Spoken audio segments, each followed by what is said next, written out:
in lanes 2, 3, and 4. Well, depending on not if our wonderful scorekeeper Anderson puts in a number here for Viana, that was either Viana or Jessica. We'll find out in just a moment. But either way, fantastic work there in that amateur lightweight women division. Yeah. All right, so we have a little weight change going on right here. Yeah. When you were competing more actively, I should say at least, and when it came to the dumbbell event, were you split jerker? Were you power jerker on this? I like the power jerk. So we can definitely get into this a little bit later. We'll dork out later. Yeah. Okay. Oh yeah. We will nerd out hard. Technique is one of the things that I pride myself in, and I feel that truly I'm one of the most technical athletes in the world. And again, not to interrupt you, Zach, but for those that do not know Mr. McCarlier, because you do not post anything on the internet, he's a former world champion. A lot of people seem to forget this. You were a former world champion in the 105 division before it was cool. 90 kilo actually. So on 9 weeks. It was notice. It was 90 kilo. It was not 105. It was 90 kilo on 9 weeks notice of the invitation. Yeah. So you're a world champion, and you're a multiple-time national champion for the 105 class, and 90, I believe. A couple weight classes. A couple weight classes. Yeah. So no, you're pretty good. 2, 3. I think 3. You're a decent strong man. Yeah. Is what you're saying. I'm okay. Okay. I've been around the block a little bit, but Very I've been fortunate to have an amazing mentor. Yeah. Like I said. And Higa, and you had some great training partners as well. Patrick Castelli was one of the main ones. Yep. Shout out to Patrick. For those who know who he is. Pete Markov, some amazing athletes. What's up for debate is Patrick being one of the greatest 80 kilos of all time. Mm-hmm. At least still. Absolutely. I put 2 or 3 guys up in that argument. Yeah.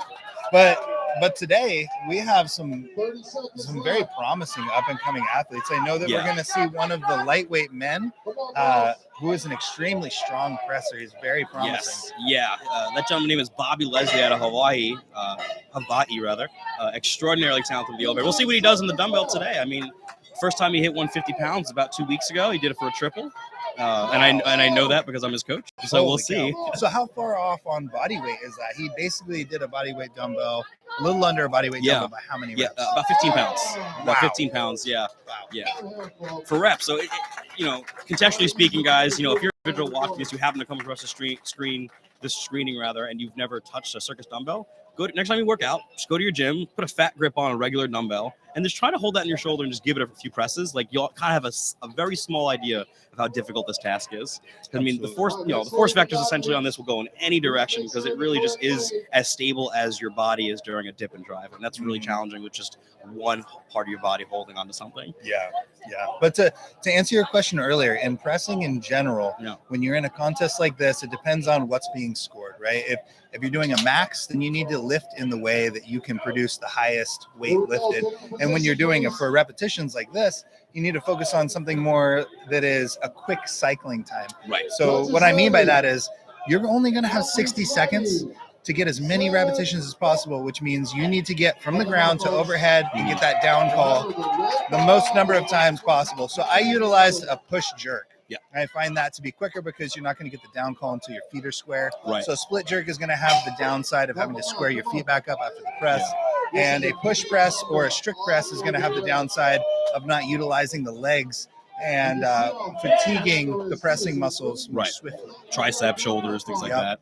So ultimately what you're saying is like the task in relation to your strength will dictate the technique. Absolutely. So right now we have some... All right, we got some heavy weights being lifted. We see a lot of people going for the lighter dumbbell in this round here. It's really just kind of goes to show you just how challenging even the lighter weight is today. Again, these weights are comparable to a national championships on the amateur side. So the fact that we've seen so many people get reps so far is quite frankly more of a testament to the talent that's come out here today. Absolutely. Yeah, and we definitely want to take a moment to recognize and thank our loaders. Those guys are going to be out here all day. This is just the beginning, but they're going to be out here all day in the sun, sweating, flipping plates, and they're doing it for the love of the game. Yeah, no one's getting paid here in relation to these loaders and these volunteers. Everyone's quite literally volunteering their time because they love the sport. And also just as important, we do have a sponsor for this event. The U.S. military, the Army specifically, is sponsoring this event. Out of the Pacific Northwest, the Army boasts a proud military presence, with the Lewis McChord being right down the road, with the largest military base in Washington across the Army Air Force, over 87,000 acres and home to 40,000 active duty members. So we want to thank the Army for sponsoring this event and making this possible possible in relation to the prizes for the athletes, and in relation to just giving us time and space, and more importantly, just being a part of, quite frankly, what I find to be the most exciting strength sport growing right now. So thank you again to the U.S. Army. Yes, many thank yous. And actually, my cousin gave birth at that military base. At the hospital amazing. On the military base. Well, mazel tov to your cousin. Yeah, Congratulations. It was a couple of years ago now, but I definitely remember it was my first time on the base and going through the security checks, and I was like, oh boy, okay, it's real. This is legit. This is the base. Like, we just had a heroic attempt and make in the lane number 3 with the heavier dumbbell. We're going for a second one here by this gentleman in the lightweight division. Lane 1, we're going for the lighter dumbbell with Christina here. She's in the middleweights. This is our very first strong woman show. Doing a great job here. Picked a very tough contest for the first one, but I like that. I like people that are go-getters. It's a big show. And the thing is, these athletes know it too. And signing up for the show, they all knew this was going to be a challenging show, which I really like about the people. Like you said it yourself, you guys go hard in the Northwest. These events are legit. Absolutely. Yeah, and I appreciate that. I appreciate that about people that are just going to go out and get it. They want something, and they're going to go out and just do their best. Win, lose, or draw. You got nothing to be ashamed of if you're out there just giving it your all. You're doing the damn thing. Exactly. Now another change of athletes here. Relatively soon, we should start seeing some of the lightweight men actually come on out here.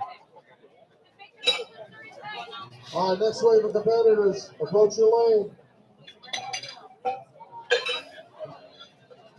Alicia, lane 1. I see. So, little fun facts about Alicia Odin, everybody. Alicia Odin not only is the very first Latin woman, specifically Puerto Rican woman, to ever win a national title in the USA, but she's a former national champion in the women's 73 kilo, 160-pound weight class. This is her first show back after becoming a mother, and we are really excited to have Alicia's return.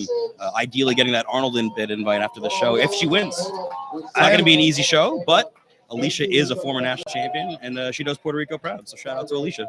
Absolutely, yeah. She's one of the ones to watch today, in my opinion. I'm extremely excited to see her compete. And that's today. lane 1 for y'all watching. Yeah, the middleweight woman. She is an absolute stud. There is no discussion about that. Well, she's a national champion. She's legit, and it's almost a shame that she was so good at the rate that she did at the time, because right after she became a national champion in the 73 kilo class, which at the time wasn't internationally recognized, Official Strongman Games brought in the 73 kilo class internationally. So that's when she just happened to have her child.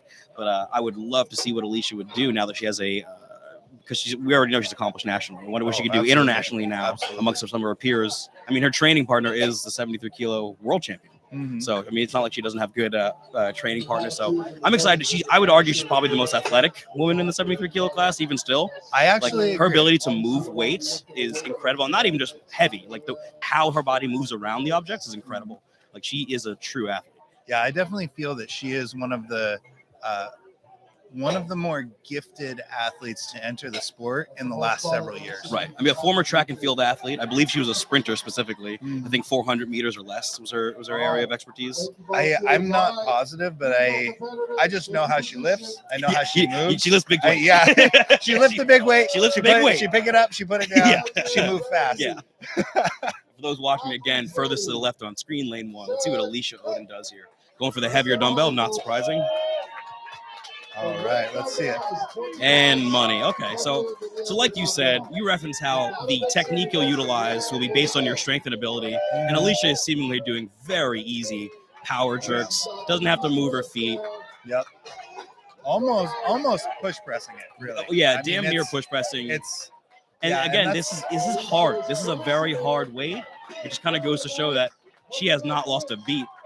Yeah, so there's I mean, she's killing this. So this is a weight that seems to be unchallenging for her. Right. And as a result, she has changed her technique from a push press from push jerk into a push press. Right.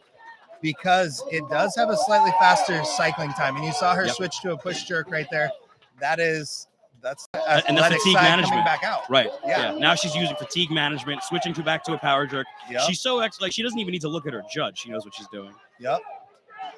She knows how long to hold it. Yep. Almost a squat jerk there. Yeah, and that was incredibly. That was a master class. Incredibly paced. Yeah, that was a master class. That was really good. Again, I think she's the only athlete to get more than 2 or 3 in the division so far on the heavier one. So I think she just did 7.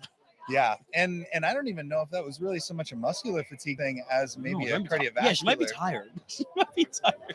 You know, it's like it's over half of her body weight being lifted with one hand. You know, whatever. Here we go in lane 3. Bobby Leslie's actually coming out now from Hawaii. The pressing, a talented gentleman who has a pressing ability. So we'll see. Yeah, the athlete that we brought up earlier. Yeah. So he's definitely going to be one to watch in this heat. That's lane 2. Lane 3, I believe. Lane 2. Yep, lane 2. 150 pounds. I know he's going for. Judges ready. Let's see how Bobby does here. I'm quite excited to see lane 3 as well. Oh yeah, lane 3 Spencer, very talented 105. So let's see how this goes for him. Everybody has attempted the heavier of the 2 dumbbells on this heat. So let's see who gets it. All right, we have one. If you notice, folks, they can clean the dumbbell off the shoulder with 2 hands, but before you start the All right. So I see that we have a couple athletes out here with only one elbow sleeve on. Is there any reason for that, in your opinion? Well, I mean, ultimately speaking, if that's the arm they're going to press with, they really should just use that side. They know what they're good for. I mean, it'd probably be good for Bob to go down to a lighter weight right about now if he's having struggling. But yeah, if you're wearing one elbow sleeve, more than likely that's the side that you're going to press on. Nice. Bobby Leslie getting that rep. Ultimately saving his day with that rep. He needed that. Absolutely. So once again, with that red dumbbell, a single repetition with that red dumbbell will beat any number of repetitions with the other dumbbell, be it black or orange, depending on what lane you're in. So there is a huge strategic component to this event, and that's why you'll see some athletes perhaps struggling or even failing a few a few attempts with the red dumbbell, and then still persevering and making an effort to get even a single repetition with that. When you were training these events, or even any pressing events in general, did you utilize elbow sleeves at all for your own training? Oh, so it used to be that I never did. And for many years, I used to be an extreme purist. No belts, no supportive equipment. Oh, you went down that road, eh? Oh, yeah. How's your body feel? It's not so bad. I stepped out of the limelight before I had my number of injuries, and I was fortunate enough to mostly recover from training, though, never in the competition, if I understand. Actually, I almost in training, I almost separated my pelvis completely apart, then in competition, I almost severed my spine. Okay, so all right, so maybe a little bit of both. Yeah, a little bit of and I did crack a vertebrae. No big deal. One time with a log. No So big deal. I have some pretty epic ones. But that's what a lot of the people in this sport do, is they are competing for the love of the sport, and that's what brings about such a intense camaraderie and such a sense of community. If people look to the sides of the screen or even in the back, you can see competitors cheering each other on, and just out of frame of what you're seeing on screen, we have people that are competing directly against each other, cheering for their competitors to do the absolute best they can, because it's not worth a victory if you're not truly beating someone at their best. I was gonna say, exactly. I mean, ultimately speaking, these people are competitive. They do want to win. It's not like they're not interested. But the reality is, if you're beating individuals who aren't as talented as you or not as strong as you, there's no real honor in that win. Absolutely. Absolutely. Now, what's interesting is that individual named Vance, who was competing against Bobby there with the press, I believe he got one very clean rep with the circus dumbbell, but that last one is really on the edge. So I'm interested to see if they'll give that to him, because if so, then he got the event win. So but yeah, I brought up the elbow sleeve question because I competed and trained for about 10-ish years in the sport of Olympic weightlifting, and obviously in that sport, there's rules that prohibit elbow sleeves. So I never saw individuals even use elbow sleeves. It wasn't until I started coaching strongman. I didn't even know that was a thing, hilariously enough. And, I've seen people clean jerk 200 kilos without elbow sleeves, sub 200 pounds. So what I find interesting about them is that I found that actually for some individuals, it actually will slow down the ability to know where the object is flying in space when doing a jerk, for example. It actually forces a little bit early pressing, and that ruins the trajectory of the jerk. And I always found that actually it does more harm than good if you're split jerking and if your technique isn't solid. Yeah, so I agree with that. And I also think that it depends on the thickness, the stiffness of the material, how tight it is on your elbow, things of this nature that are going to change your elbow positioning, and it's going to change the way that you press. Right. So So also depends on your style. People that are more strict press oriented or even push press oriented. It helps a tremendous amount, especially if it's a stiff, thick material.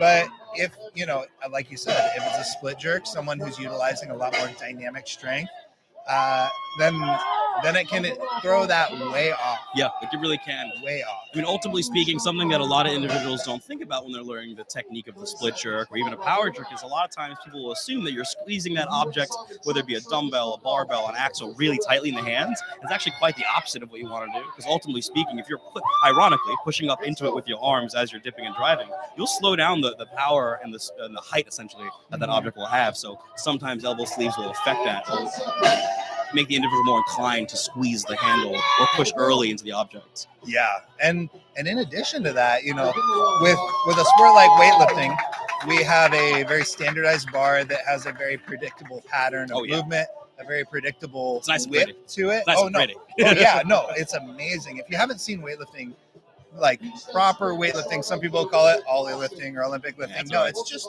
weightlifting. Thank you. I appreciate you saying that. If I said it, I'm a jerk. But no. I will be. You heard that? Heard that? I will be that person. Carly said it, not me. But yes, very predictable. The whip in the bar is a wonderful tool to utilize and master. But in a sport like this, many of the implements have zero whip. And it's really about moving the body around the implement. And a lot of people fail to utilize that mentality. Exactly. And you want any little bit of technique, any little bit of ounce you can get out of yourself, you have to when it comes to these frankly awfully rude objects that you're trying to get over your head. Oh yeah. No, that's a good term for it, actually. I like that quite a bit. It's rude. These are very rude implements. Yeah. So we have Nolan, by the way, the gentleman right now in lane 3, everybody. He's the gentleman that actually fabricated and made these dumbbells for these athletes. So that's Nolan. Huge shout out to Nolan for putting that hard work in for the Dungeon Crew and the Rainier Classic. Absolutely. Yeah, a tremendous amount of work put forth by him. Yeah. So quite literally made it in his house the other day. Come on, Nolan. All right. Ooh, that was very close. Almost there. All right. So we have athletes that are able to clean it up to the shoulder, but they're struggling a little bit with the press. And that tends to be the failing point for most people in this event. To reiterate your point earlier, Alec, controlling that dumbbell above your head can be quite challenging, especially if it's off center or you have a dumbbell that is twisting on you. And it's important to know how to drive that dumbbell overhead to manage that weight and gain a little bit more control over such a heavy implement at arm's length. Yeah, exactly. And ultimately speaking, like it just kind of goes to show you, just for some reference for everybody listening, right now, when it comes to the middleweight men in the amateur division, only 4 individuals out of looks like about 11 have scored on the heavier dumbbell. Like it goes to show you just how hard and challenging this is. The majority of which opting for the lighter dumbbell.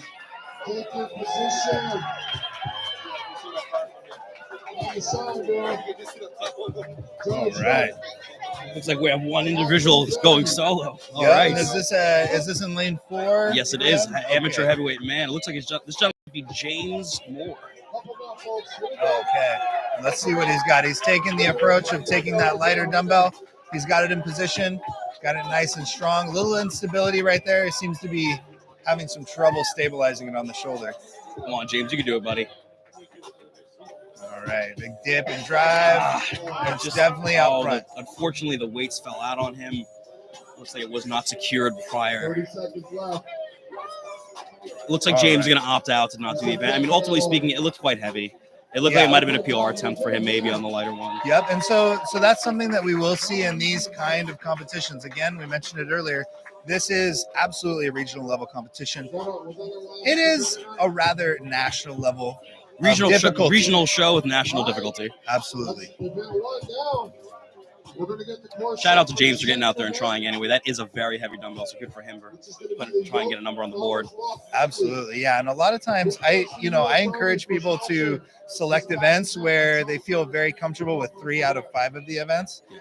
Meaning it's And okay then- to not do well on certain events. Yeah, You don't yeah, have to be the absolutely. best on every event. Absolutely. Well, it seems that for most people, nothing will drive you harder than striving for a weight that is just slightly out of your reach at this time, but Right. knowing there is a deadline to try to lift it. Right. Yeah. You essentially speaking, if you're a competitor, if you're an individual, even interested potentially in being a competitor, having a goal that's just outside the reach may just put you in the environment you're essentially saying to make those goals very attainable. You'll eventually get it, and even if you don't, you got a lot better along the way, which is ultimately why we're doing this. Absolutely, yeah, and that brings a lot of people's focus to,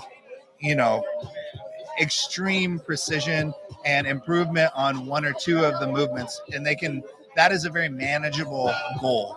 If you select an event or a contest that has 5 out of 5 events that are completely out of your reach, then you'd be far too scattered. Right.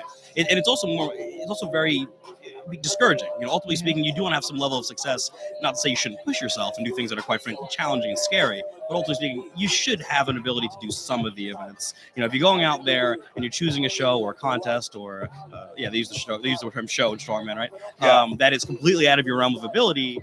Not only is it discouraging, but it also could be dangerous. Like you could be putting yourself in a position to hurt yourself, and that's just not ideal. Absolutely. Yeah. So, and for those individuals in the Pacific Northwest that are interested in this kind of, this kind of training or getting ready for a contest like this, we have Dungeon Strength RX right here in Des Moines. Right. Yes, we do. And Tell so us about Dungeon RX. Oh man, it's an amazing. You know something gym. about that gym? I do. I know a little something about that gym. I happen to live there. I train some people there. Are there some good athletes there? Oh, they have a couple. Are you a the couple best world one? champions or whatever. A couple world champions. No more than one. More than one. Plural world champions. I know. Okay. It's pretty intense. All right. That's kind of intense. Are they very mean? Are they nice people? I don't know. I guess people have to come in and find out. I guess you guys should find out. I bet they'll be really nice to you, though. No, for reals, though, Dungeon RX is arguably... you know what? For those that don't know me, my name is Alex Jose. I travel the country as a strength coach. I coach a sport of mostly Olympic weightlifting and strongman. And I've been to a number of contests, a number of gyms. I will make the argument that in terms of the athletes produced in the sport of strongman, there is not a better gym in the United States specifically. I think it's the most localized talent pool I've ever seen out of one gym, whether it be women and men. I mean, you could argue that at least some of their women are maybe even better on the higher end. It's a debate, which really kind of goes to show you just how good the athletes out of that gym are. And more important, and the only reason that is, at least in my opinion, it has the strongest community. Like everyone's just really rad. Everyone's really cool. Yeah. And so that's such an important factor to bring up, and I love that you brought that up.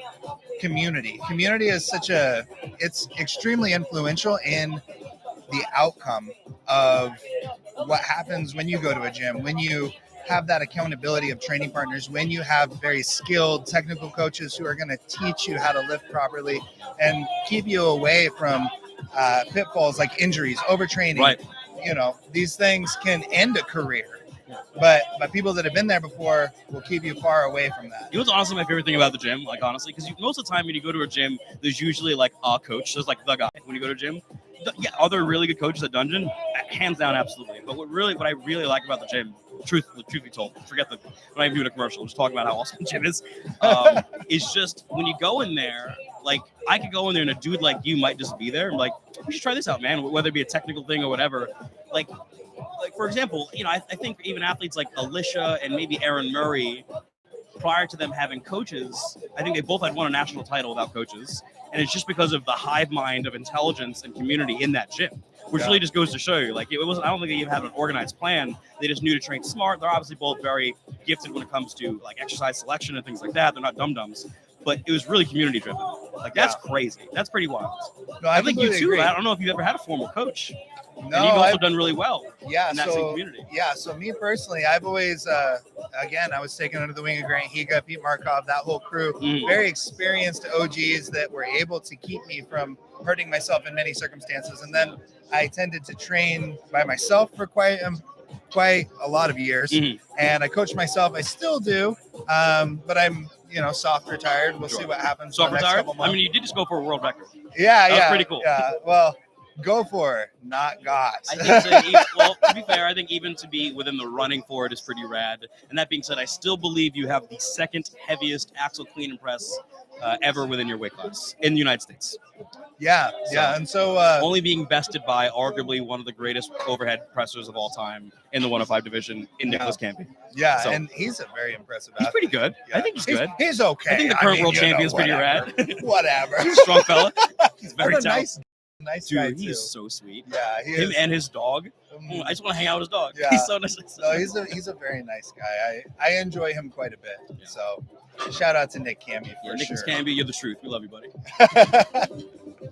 But yeah, it's the dynamic, or I should say the landscape of strongman has changed quite a bit over the years. And so where people used to have these kind of mentorships, like with Grant and I, or with Pete Markov and I, you know, they were mentors for me, and I was just sit down, shut up, and listen. Yeah. You know, was my So you role. even knew when you got in there, I'm going to listen to these guys. I'm going to see what they got to say. Well, the people that didn't, you would know it because they'd get hurt very quickly. And it was just that simple. Yeah, it wasn't like simple. It wasn't like, you know, Grant or anyone was rude to them or anything. You just like, that guy got hurt because he did his own thing.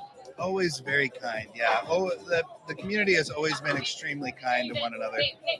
That's something that I really enjoy about it. But yeah, now we have less of a mentorship and more of a relationship where we're seeing coaches coming in, and I think that that's a good way to develop it. And I'm happy to see that change actually, because we have people specializing in that and giving a little bit more focus to athletes who need a little bit more focus. Hi, how you doing? No, there is a landscape of coaches now that are really. It's an interesting shift because again, I come from a different strength sport coming into this. Traditionally speaking, Olympic weightlifting, and within that sport, there is a very structured approach of coaching, and to a degree, even coaches are just as revered as athletes in certain aspects, and there's a whole lineage of literally over a century's worth of experience in that sense, which is why it's in the I would say the prestige that it's held in currently still.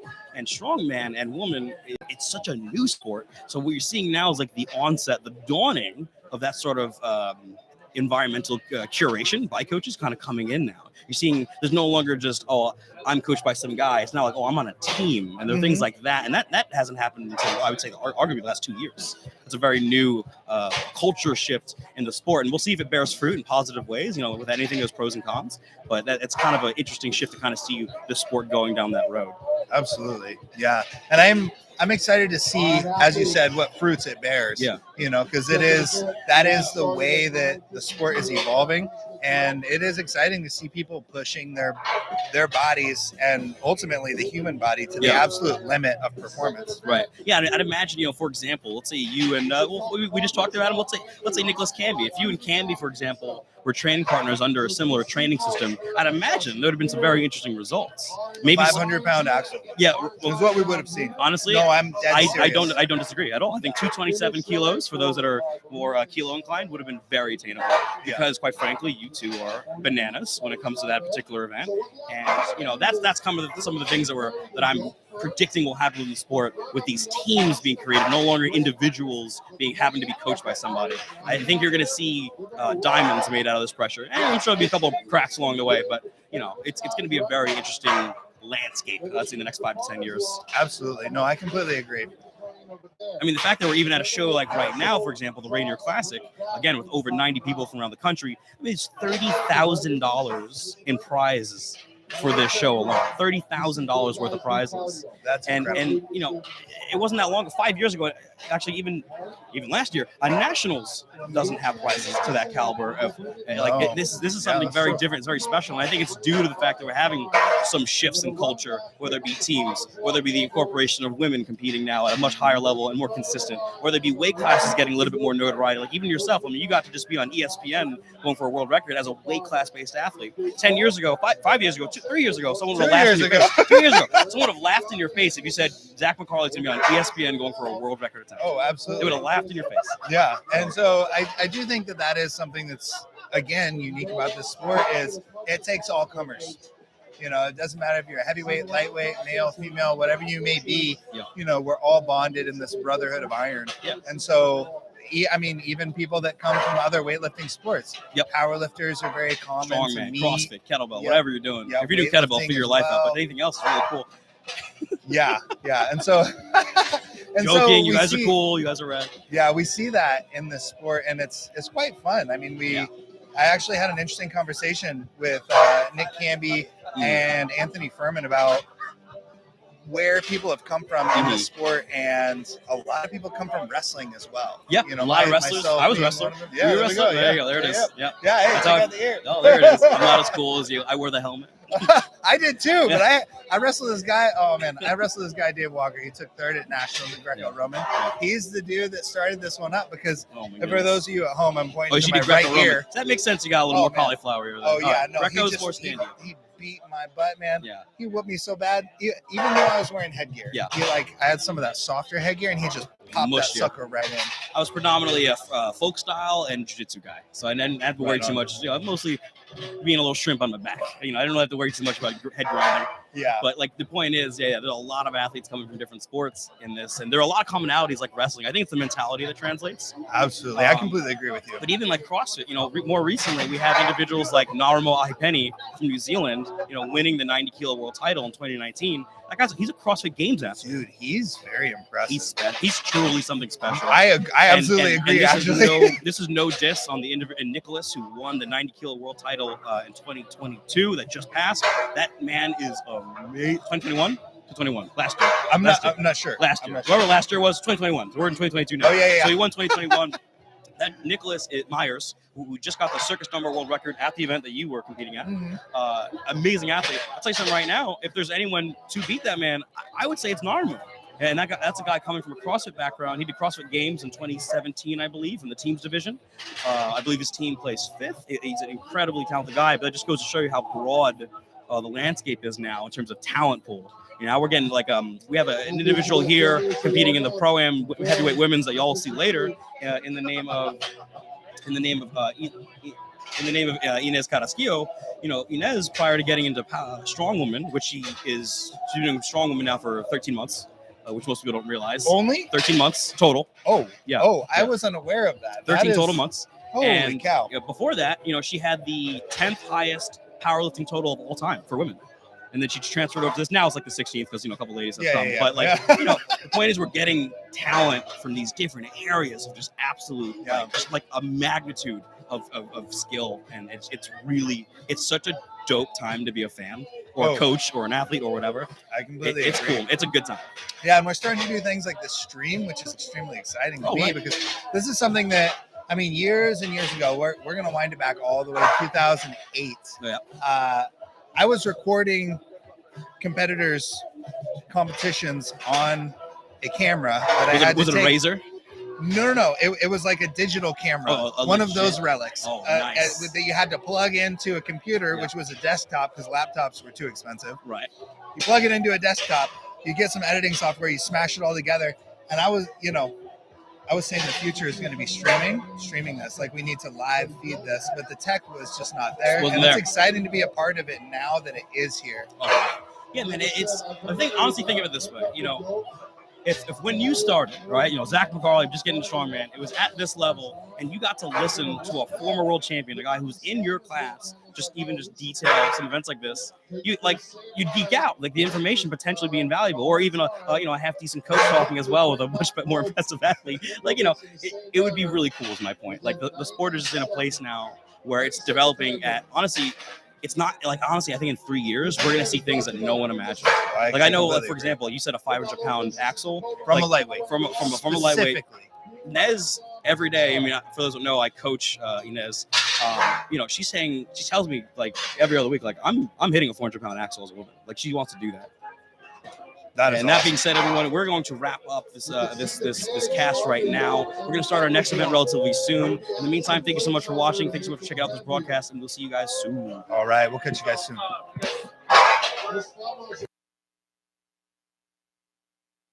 When that goes.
All right, for those of you at home watching on the stream, we have about 5 minutes until the Yoke Farmers Medley starts up. Just wanted to give that a little announcement for you guys, and we will be back very shortly.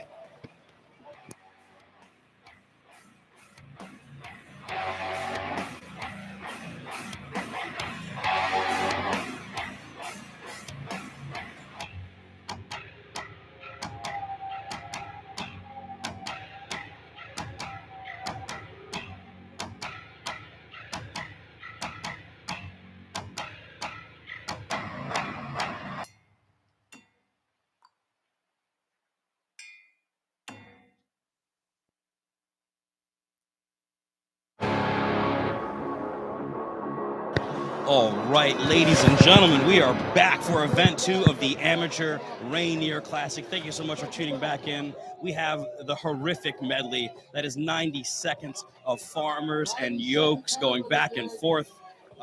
This is, Zach, how would you describe this event, man? This is a very unique event. This is going to be extremely conditioning heavy. And actually, I was fortunate enough to give this event a go.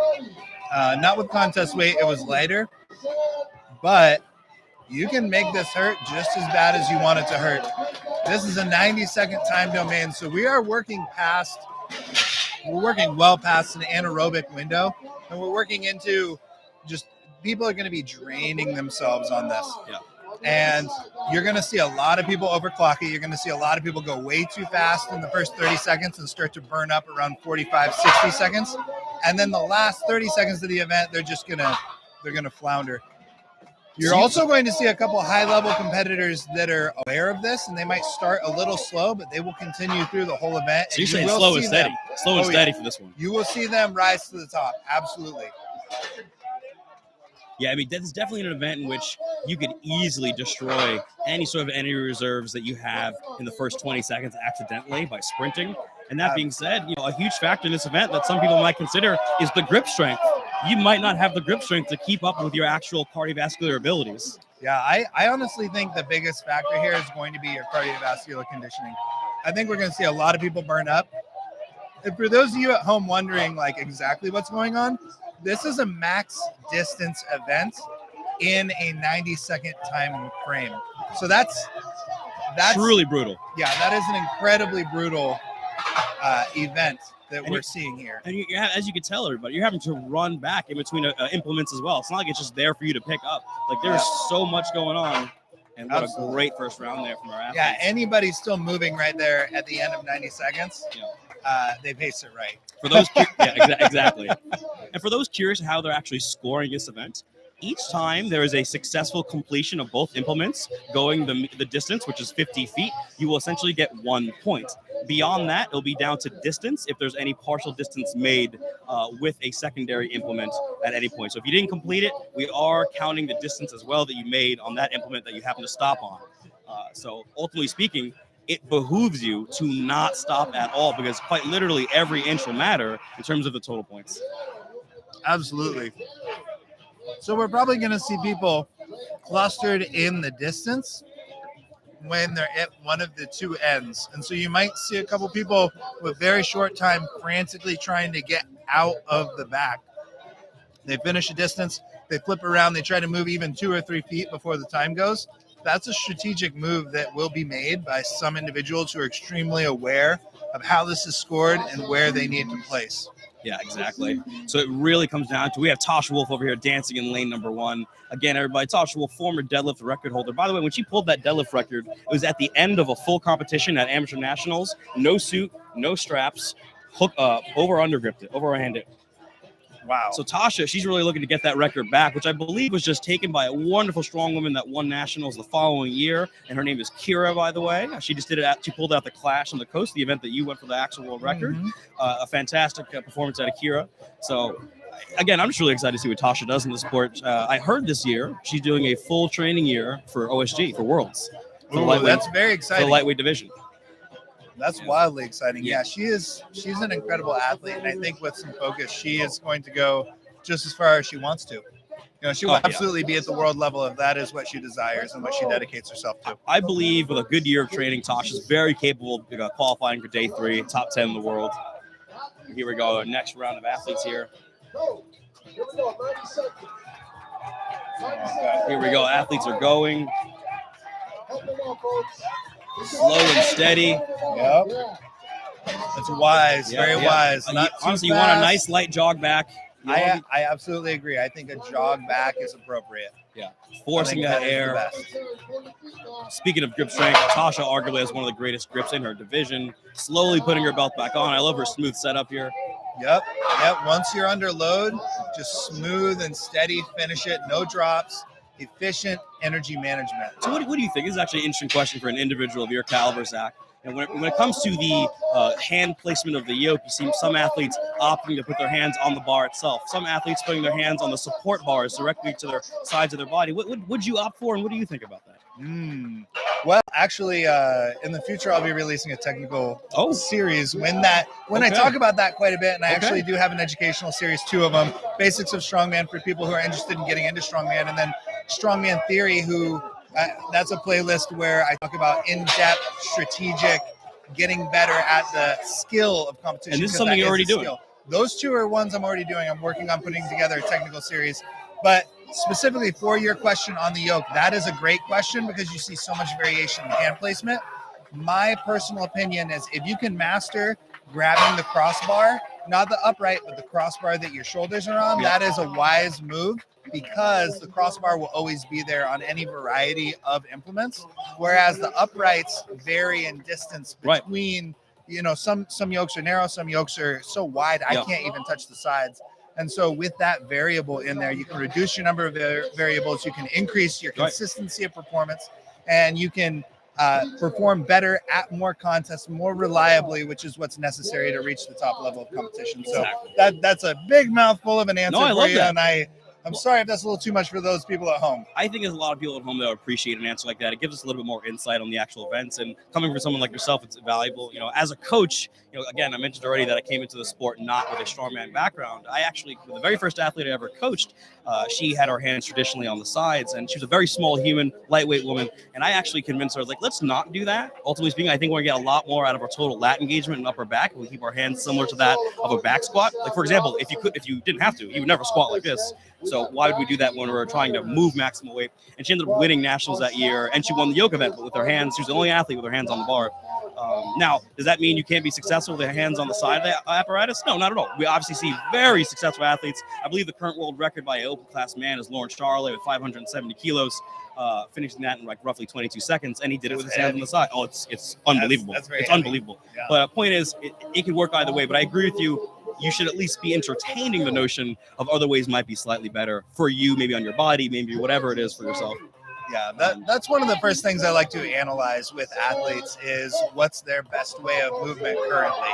And, you know, we can make changes from there, but I very seldom break someone completely down. I never rip them down to the studs and rebuild them. Right. Usually you work with what you have see what's going on already, because there might be some things that you never realized could be really beneficial. You never know. Yeah, for the individual especially. So like you said, the uprights, you know, that was something that was very popular in the early days of strongman because so many of the athletes are so big that they could do that. They had extremely high levels of muscular development, which meant they could essentially grab the uprights, have a good shelf on their traps, have lat engagement, have an entire thoracic engagement, and they could maintain that position. Whereas a lighter athlete, like you mentioned earlier that you were working with, they can't do that. And so we need to bring those hands in to engage that upper thoracic spine, increase the stability in movement, and thereby increase your performance in the movement. Would you say it's fair to say that the majority of the techniques initially used in the sport, and even to this day, were developed by individuals of very similar archetypes in relation to their body? So and that being very large men. So that's what probably a lot of people end up doing instinctually, and it might not be the best for them. Absolutely. No, I do agree with that. And I get that because I was one of those individuals who watched so much video on every single athlete available, and mostly the video that was available was only heavyweights. So I was scrutinizing every movement, every transition, every bit of movement that was being timed. And ultimately, I did try all of those things, and then I put my own tweaks on it, and then I got better. Right, exactly. You're willing to try something new for the sake of novelty, and probably the fact that it probably worked best for you. Absolutely. So there's a huge individual component to it. Absolutely. And just to bring up, guys, we brought up our sponsors for the last event. This event in and of itself also has its own unique sponsor in Puget Sound Pizza. With locations in Tacoma and Spanaway, Washington, PSP boasts a robust menu with creative pizza cuisine, along with the wings, salads, and much more. My friend Zach and Carl here is eating a delicious Puget Sound pizza, as you see. Oh, and ASMR over here. They are on site today, so go and get some pizza. If you're listening and you're nearby, come get some pizza from Puget Sound Pizza. Come on down if you're watching from home, anywhere really. Just come enjoy the show. And if you're not, if you're at home and you're in Washington just watching it online, order a Puget Sound. Let me know. If you tweet at me or if you tag me on Instagram, I'll post it. Holler at your boy. Thank you, Puget Sound Pizza. All right, we have another shift of athletes. Okay, so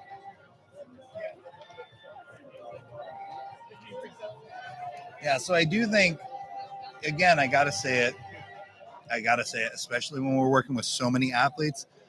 The people that are working the hardest out here are actually those loaders. man, Oh, they yeah. All they day. have to All day. They have to work all day, and they're moving these weights all day.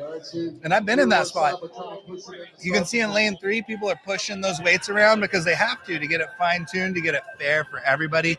Those implements have to be placed in the same position. And so at the end of the event, those implements can be anywhere. Both of those implements can even be on the other side of the field. But notice all of them are starting on the far side of the field. And so those loaders and helpers in general are just busting their butt all day. So thank you. Thank you to those guys and gals out there. Let's talk about some of the technique involved. We talked about the yoke here. Let's talk about the farmers, because if we look out here right now, we'll actually see there's different types of farmers being utilized on the field. It seems as though for the middleweight and heavyweight women and the lightweight women, we're using a standard Bartos farmer handle, which I would argue is probably the greatest farmer handle ever created. And then on the other lanes, for the middleweight and heavy and lightweight men, we have the torpedo farmers, which are arguably some of the most difficult. What do you think about those two tools there, man?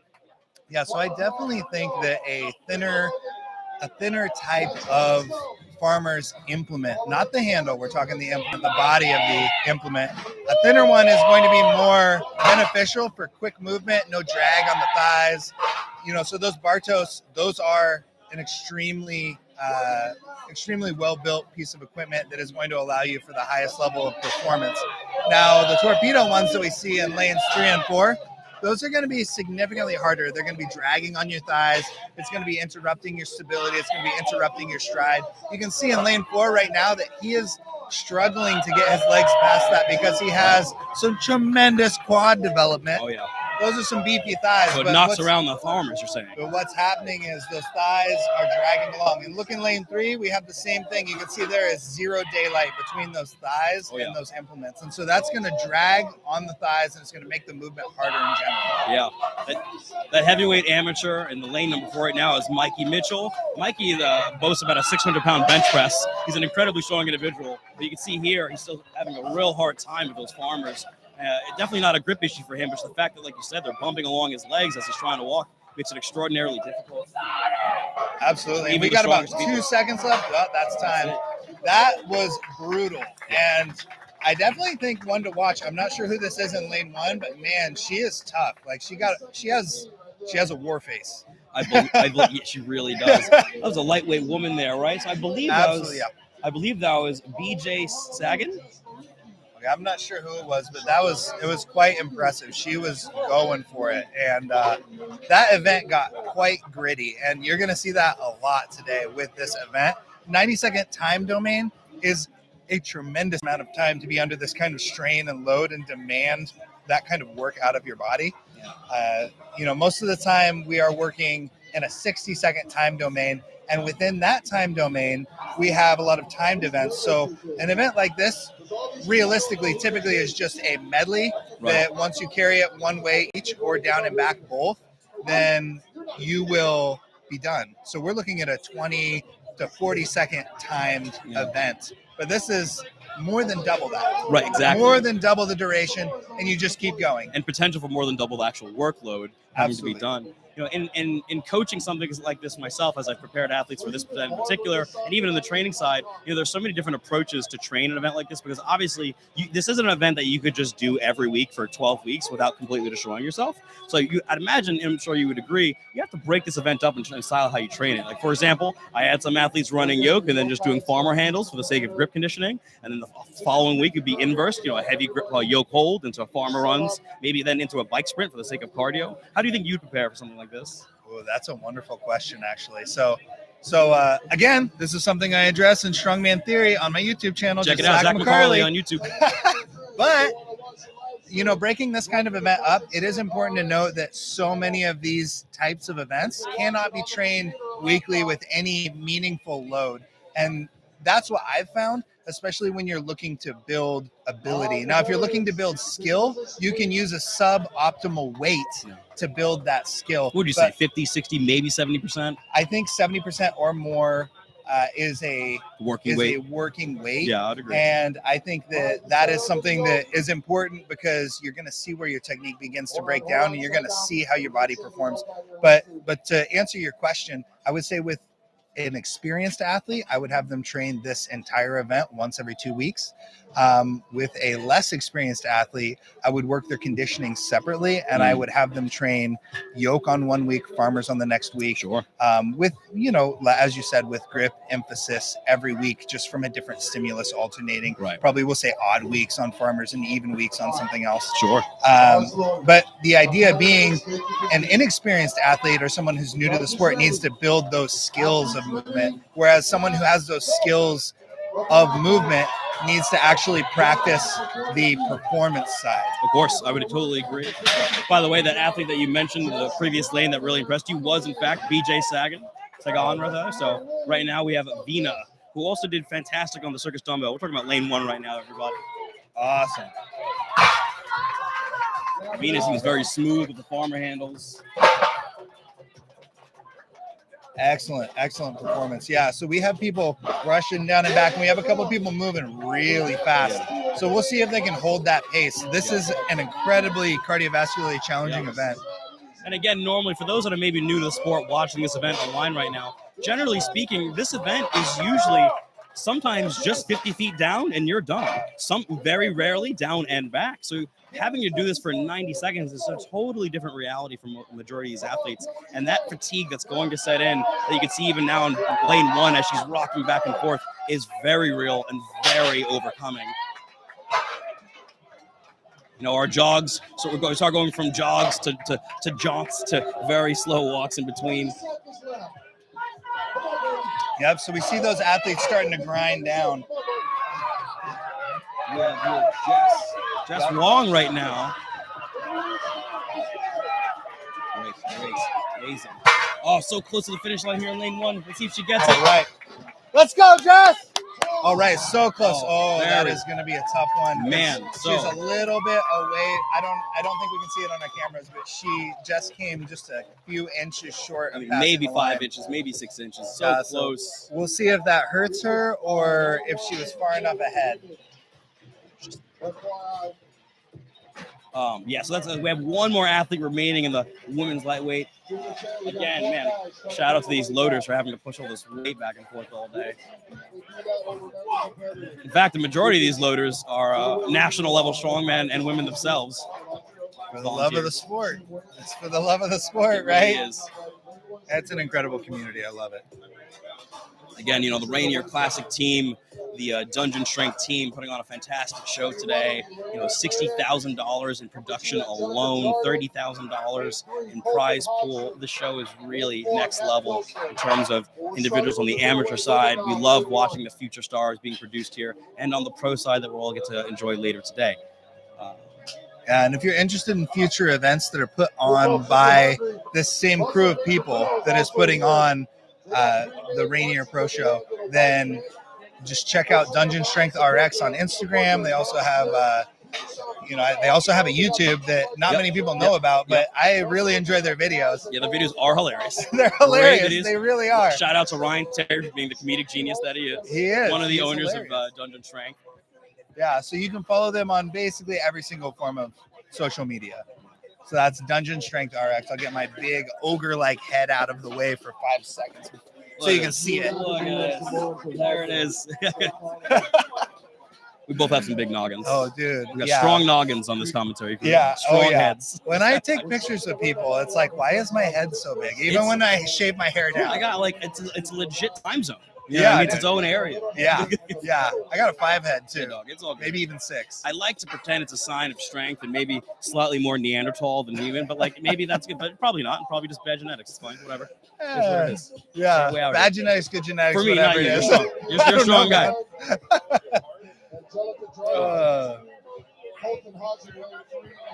All right, so we still have some repositioning of the implements. Ooh, yeah, we got somebody really grooving in lane 1. Coming out to lane 1, dancing. I feel like the lightweight women are having the most fun today. I do. Although my man's got a cowboy hat on in lane 3. Oh yeah, shout out to that gentleman. And that's something that I'm seeing a lot more in strongman is a lot more self-expression. A lot of personality, right? Yeah. Being birthed. Some people were bedazzled today when they showed up. Their skin was bedazzled. Yeah. I was like, wow, that's awesome. It's really, and I think that's just coming due to the fact that we kind of mentioned that the sport in and of itself is growing. There's a lot of culture being developed. But ultimately speaking, if you're relaxed and having fun, you're generally going to have a good time. And you know, you got dudes in cowboy hats and ladies coming out and dancing. It's awesome.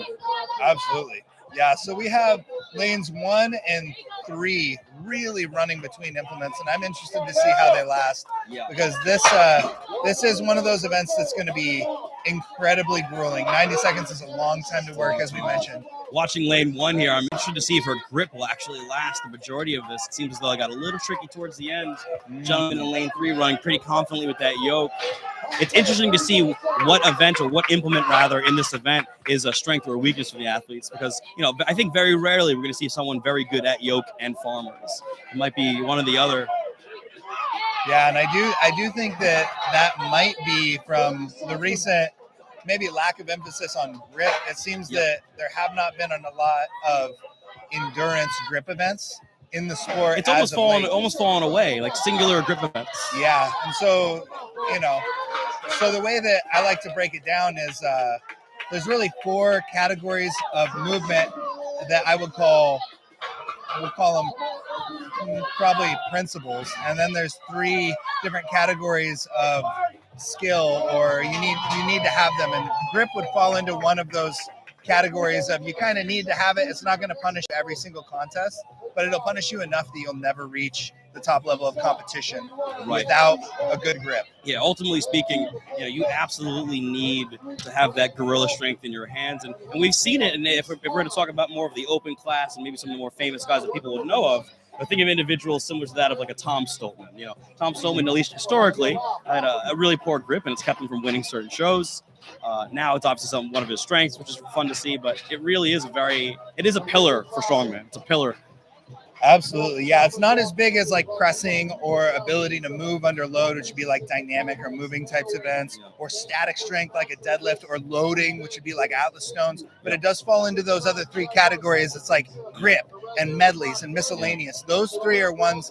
Grip, you know, you're going to get punished in the long term. Medleys, if you don't have that conditioning, you won't get punished every time, but you'll get punished now and again, and you will not be at the pinnacle of the sport. And then the last one, miscellaneous, is those weird events like tire flip and truck pull. You're not going to see them all the time, but you're going to see them often enough that you're going to pay for it if you cannot perform when it comes down to it. I absolutely agree. You know, it really is one of those things that you don't know it's bad until you know, and when you have to find out on the competition floor, it might ruin your whole day. Mm-hmm. Yeah, and again, you know, we talked about availability of information. I'm sorry, I keep saying this, but like that's what I talk about in the Strongman Theory. Watch his YouTube free, channel. dude. Watch it. It is free. Absolutely free, and that's like my mission right now. I'm like, I need to get this information out there because I was given it by incredibly generous, caring individuals, and I had that benefit. And so now it's my turn to pay it back to the people. I love that. So those are videos that are literally just me talking about it, me organizing all of my thoughts from 16 years of experience in the sport, and just giving it out there to the people for free, because that's what they deserve, because that information deserves to be free forever for everyone. Yeah, it's an honorable thing, and it's coming from a great source. You're very experienced. You've won a world title. You've won multiple national championships in multiple classes. It's a great source, and more importantly, you know, you're a guy that loves it, and that's kind of the biggest thing. You know, in terms of information, there's a lot of good YouTube channels like Zach's, a lot of Instagram accounts that you can follow. MST Systems comes to mind. You know, if you want to look at mine as well, I have a lot of write-ups on overhead specifically, and some on squattings and relating to squatting methods for strongman.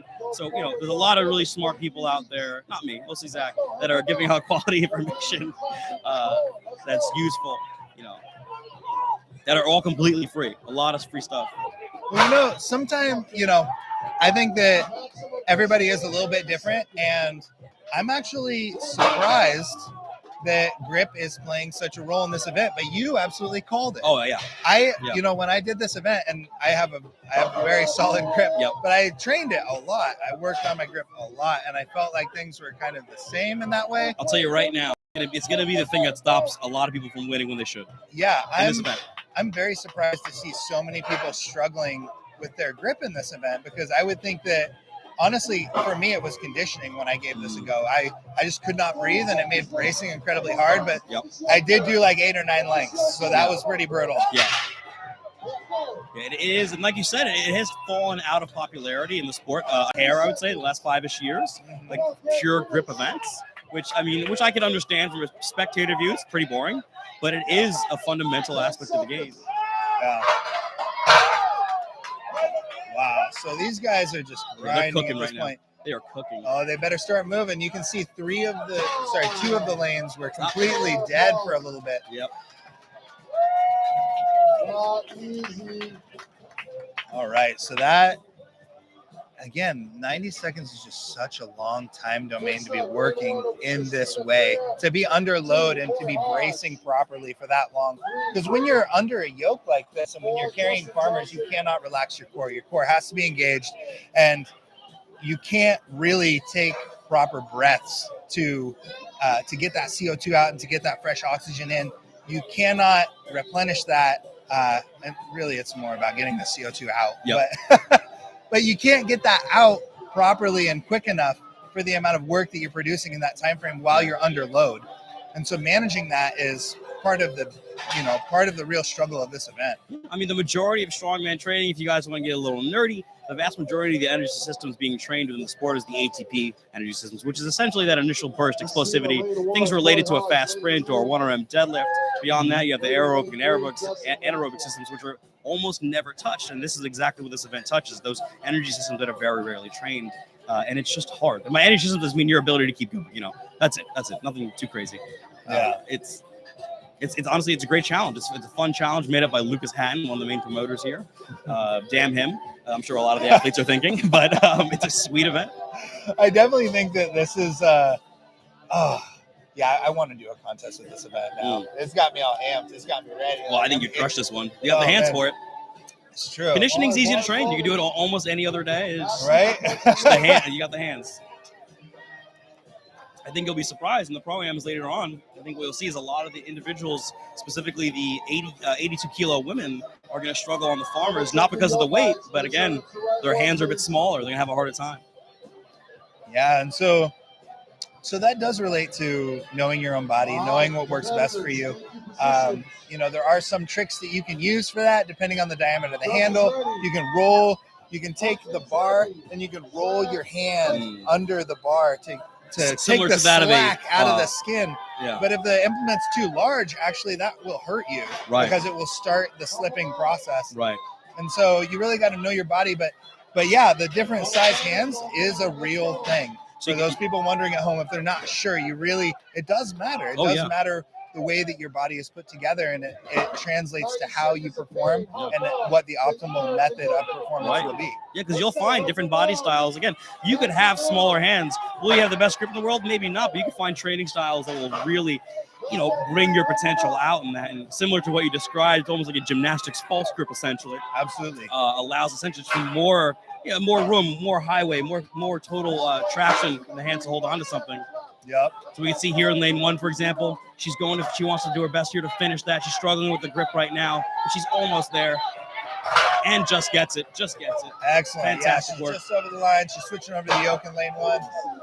All right, we got 30 seconds. So this is where it gets really good. They've been under load for about a minute, and they're starting we see some people hesitating, trying to get that air back, trying to be able to brace properly under load. And again, this is the hardest part of the event, is to keep moving at this point. Oh yeah, their heart is pounding right now. They are dying. Yep. All right. Excellent. So we see someone transitioning right now. He's trying to get over the line. Beautiful. That was super wise. That was extremely wise from him. Yes. That last little burst of that 2 or 3 seconds. It could be anything between 1st and 5th place, really. Absolutely. Possibly even more. Yeah, exactly. I mean, that's a huge, getting out of the back like that in transitioning in an event like this and just really gritting and bearing in that zone of pain. It's extremely at a certain advantageous. Point, at a certain point, you have to ignore how you're feeling, what's going on, and truly just commit to what's happening. There's a famous expression by a weightlifting coach, Average Bros out in Las Vegas, F how you feel. At a certain point, you can do it. It's up to you to make that decision. Absolutely. That being said, do not hurt yourself at home, anybody. Don't stupid. Listen to your feelings. If your body's hurting, you stop it right now. We're talking about professionals in a sport, on the field, on an event. Do not hurt yourself at home. Absolutely. No, I completely agree with that. And finding that line to ride it's a unique experience for everyone, I think. In the beginning, most people don't, they're unwilling to push that hard. Well, it's scary to go through those barriers because to you, I don't know if it was the last time you remember being a true novice at something physical, but but like, that feeling the first time where you push through the threshold that sometimes it genuinely feels like you're gonna die. Yeah. Like, that's what's scary. There's a genuine panic. There's a genuine fear. Can I do this? If I do this, will I come out alive? This is really scary. But you see it that first time someone kind of goes through that and they push beyond. It's like this weird aha moment. Like, oh, I'm capable of almost whatever I want. Like, it's a very unique and beautiful feeling. Yeah, and relating to mindset, we talked about wrestlers a little bit earlier, but like I think that's one of the advantages that those athletes transitioning from that sport have, because I definitely they thrive in that chaos. Yeah, well, they will push until they break, and that is part of that's something that I was fully aware of when I even entered the sport. And so there were times that I pushed so hard that I was like, I think I might die. Right. Like, and there It's were feasible. also times, there were also times where I don't suggest doing this at home, but there were times like if I die, I die. Like I will lift this, and I'm either going to take first, like I'm going to complete it. Yeah. I'm going to pass out or I'm going to die. And again, this is coming from the perspective of an individual who's going for like world titles and national titles. You're not just a casual It's not a fan. novice mentality. Yeah. It's not a healthy mentality. No, it so isn't. really find what works for you. Yeah. It's not something that you would suggest to anyone working out for fun. Absolutely not. But if you're trying to be the best in the world, then you might have to. Sometimes that's what it takes. It is what it is. But for today, this is just such a fun event. I know I keep saying that. It is. Man. We still have a couple amazing athletes to come up. We have Alicia Odin coming out, who dismantled the pressing. So I'm really interested to see her approach, because she has an amazing gas tank as well. Yeah. So she might and come grip out strength. Her grip strength is phenomenal. She might come out a little hot, and I'm curious how it's going to work out. She might start more paced. Mm-hmm. And I feel that would be wise. But honestly, her conditioning is so good that she could go fast the whole time if she feels that this is light enough. I very much think she could, honestly. She really is. I mean, for those wondering, she got 10 repetitions on the heavier dumbbell. Oh, man. The second place was 2 repetitions. So Alicia is, again, former American national champion in the women's 73 kilo class. She is also the first woman of Puerto Rico to ever win a national title. All right, so she's moving pretty quick, but not unruly. Honestly, she seems smooth. She seems focused. I feel like she's going to keep this pace the entire time. Like a very wise placement. Look at this, very wise placement. Yeah. She's moving the implements as little as they have to move. Exactly. And she is moving them under control and smoothly, as you said, very smooth, very focused. I think we're going to see her just keep moving the whole 90 seconds. I think so too, man. Her gas tank is something. There is zero quit in Alicia. She genuinely has to cease to work in order for her to stop doing a task. Yeah, and there's so much strategy in this, and you can see lane 2 and lane 3 starting to struggle a little bit with the actual weight of the implements. Yeah. But lane 4, he is actually moving quite smoothly. Yeah. He's repositioning. He's taking a breath real quick. Very wise. And that's strategic, because he knows when he picks that weight up, he really needs to just keep moving. Right. And he does not want to get a drop, because that's energy wasted. Again, Alicia here has not stopped this entire time. She's kept the exact same pace. She is a machine. She is more machine than human. Yeah. Just look at her go. Wow. Flawless. She wants to get. So now she's picking it up, like you said. So she's gaming this. So now she's starting to sprint, because the time is almost up, getting every inch that she could. So smart.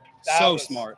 Oh my goodness. Alicia just dismantled that event. That was incredible. Yeah. So anybody who needs to know how to do this event, watch that. I hope you screen captured that, or however you can record it. This will probably be available for later viewings, but that was perfect performance. It really kind of just goes to show you that Alicia hasn't missed a step. She still is champion caliber. She's amazing. She is amazing. I know she keeps on saying she might not, but I would love to see her at the end of the year go for that 73 world title, 73 kilos, that is 160 pounds. Absolutely. In November. That was incredible. I'm quite speechless, honestly. The level of conditioning that's required for that is so high. It's bananas. Yeah. People aren't going to understand that. What she just did is she essentially just ran 2,000 meters at sprinting pace without stopping. Yeah. It's bananas. Yeah. My words fail me. So I'm just going to shut it down right there. Another fun fact, there have only been 2 Puerto Rican national champions in the history of the sport thus far, and she's one of them. The other being Lyndon Thatcher Reed. Also in the 160-pound class. Yeah, both in the same weight class. Wow. Yeah. It's a sweet spot. Yeah, that seems to be the spot for the Island girls. They love that spot. Yeah. I coached Lyndon for that one, too. Excellent. Also, funny enough, today we have the very first woman and only so far to ever represent Puerto Rico in the Pro-Am. The Pro-Am competing today. Oh, Internationally, the first and only one ever is competing in Inez Carrasquillo. Excellent.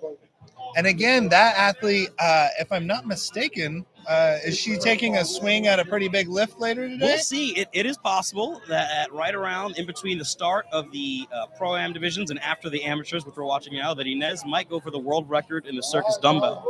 Wow. Yeah.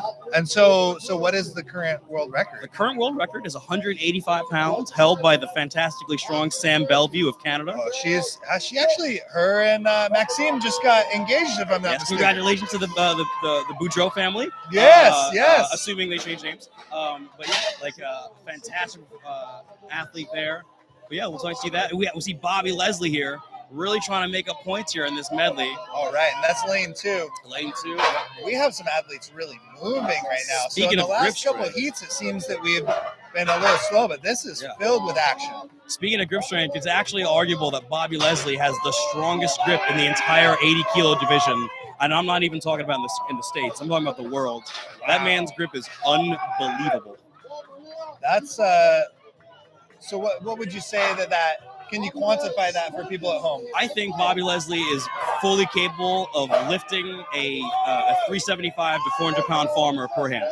Wow. At 80 kilos body weight. That is incredible. So people at home, that is that's double strongest man. More than double his body weight per hand in each hand. Yeah. So on a good fresh day. That's pretty incredible. We'll see how that endurance holds up, but because he's sprinting this whole time. I imagine with that kind of grip strength, his grip endurance will not be a factor in that. I don't think so. I mean, so far, similar to Alicia, he has not stopped. He's just going. Incredible. Yeah, and this whole heat has really been heating up. We see some struggle out of lane 3 and 4. Some of the heavier guys.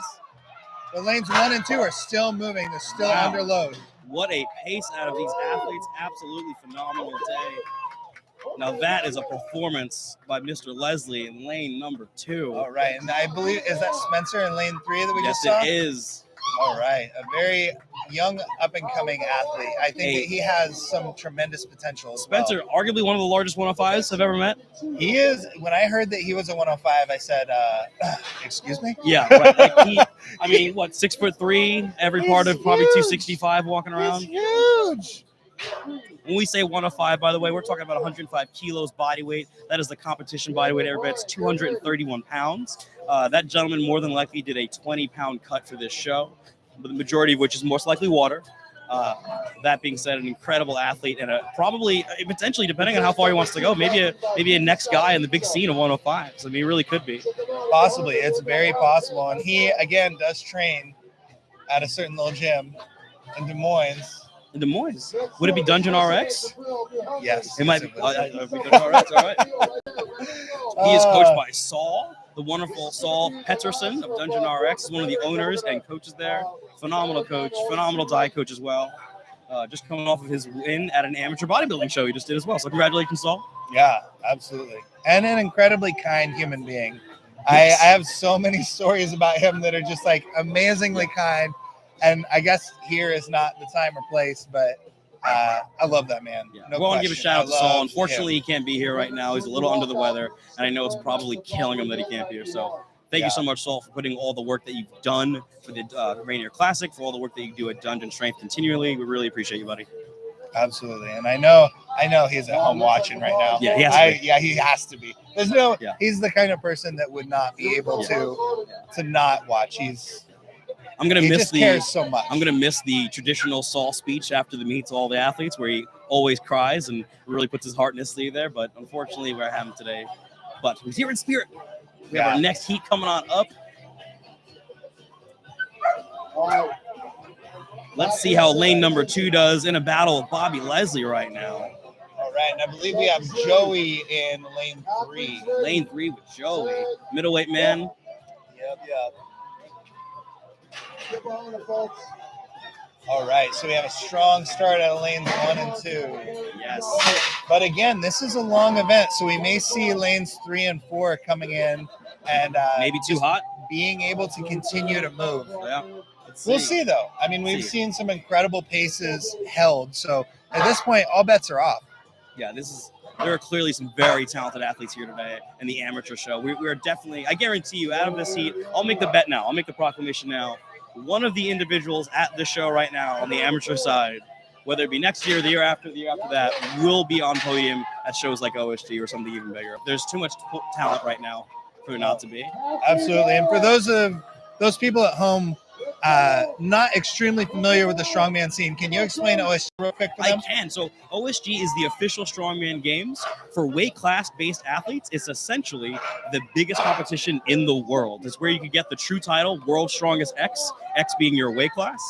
It is a company in association with Giants Live, who puts on the World's Strongest Man. If you're within the open class categories, if you podium at the official Strongman Games, which is held every year, you will then get an invite to shows like World's Strongest Man or Giants Live show. So it truly is the portal and gateway for not only strength athletes in the weight classes, but for the open divisions to be the best in the world. It is the biggest show as of now. It's a wonderful show to be a part of. There are other also amazing shows out in the world still, like the Arnold Amateur Classic, like the Clash Series, like a Strongman Corporation Series, the regionals, the nationals. But for now, in terms of world title, a lot of people consider the official Strongman Games to be the true world title for weight class-based athletes.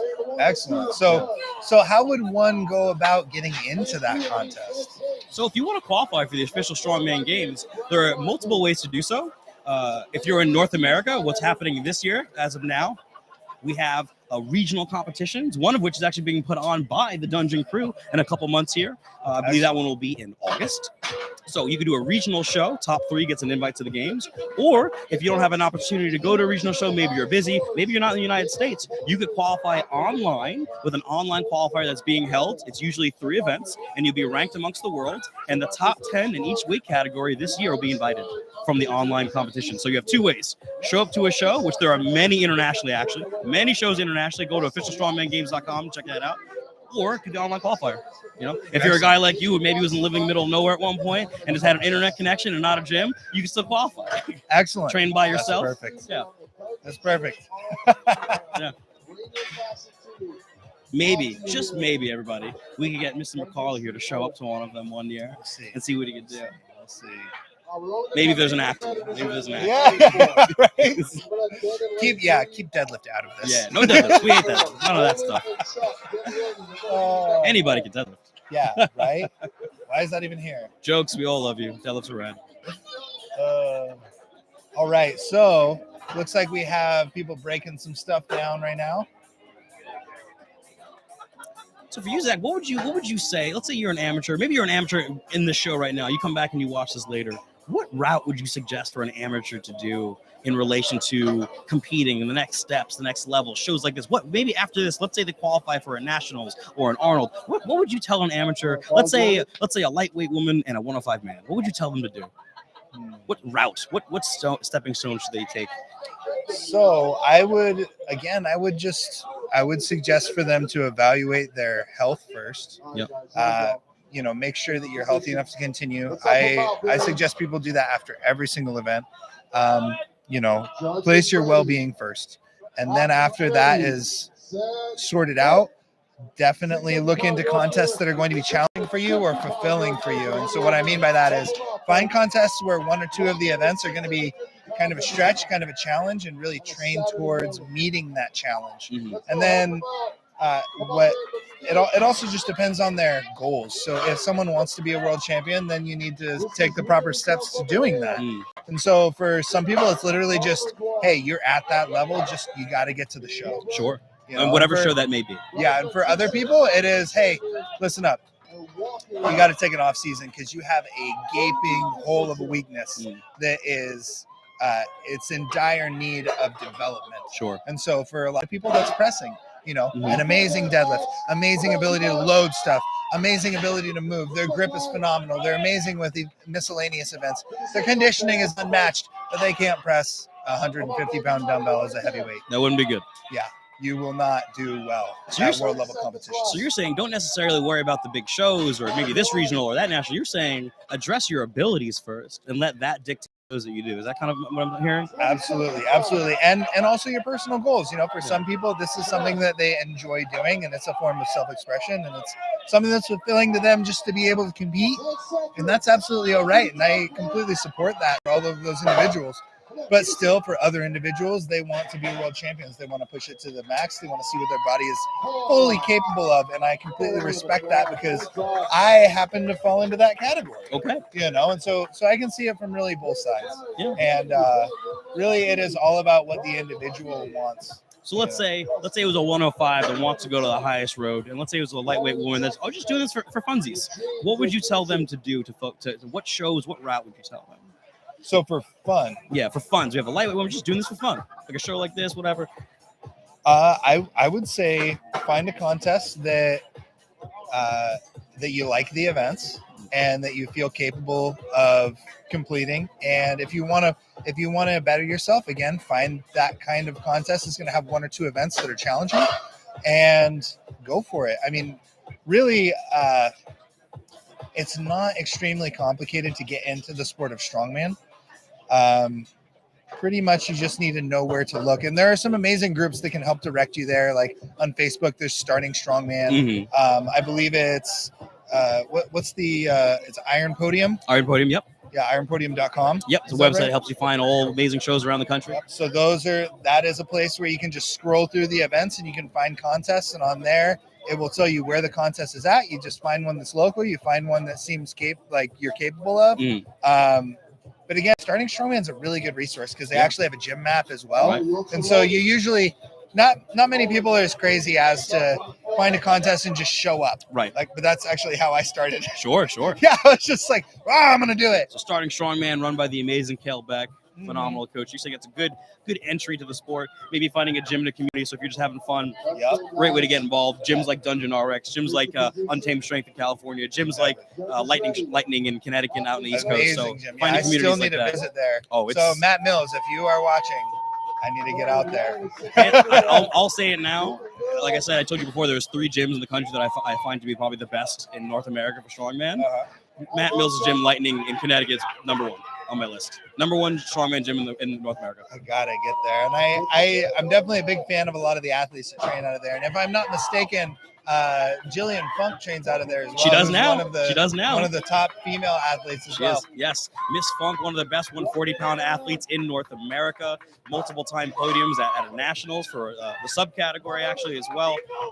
Just pressed a 200-pound log, if I'm not mistaken. Yeah, she did.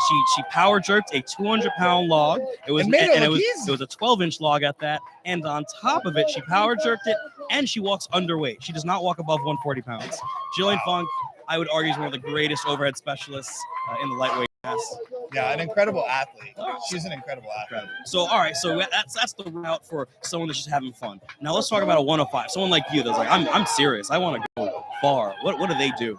I would definitely say, again, you basically start at the same spot, honestly, except you take your goals a little more seriously because your goals are a little more serious and focused. Are there staple shows that they have to do, you think? Or is it just do what's good for you? Well, technically, yeah, there are. And I think that you kind of highlighted that a little bit. If you are wanting to be a weight class world champion, you need to get your butt over to OSG. Yeah. I mean, I would even say, like, if you're in the beginning phases, not even the beginning, a really good spot. I mean, Strongman Corporation is like this show. It's a Strongman Corporation show.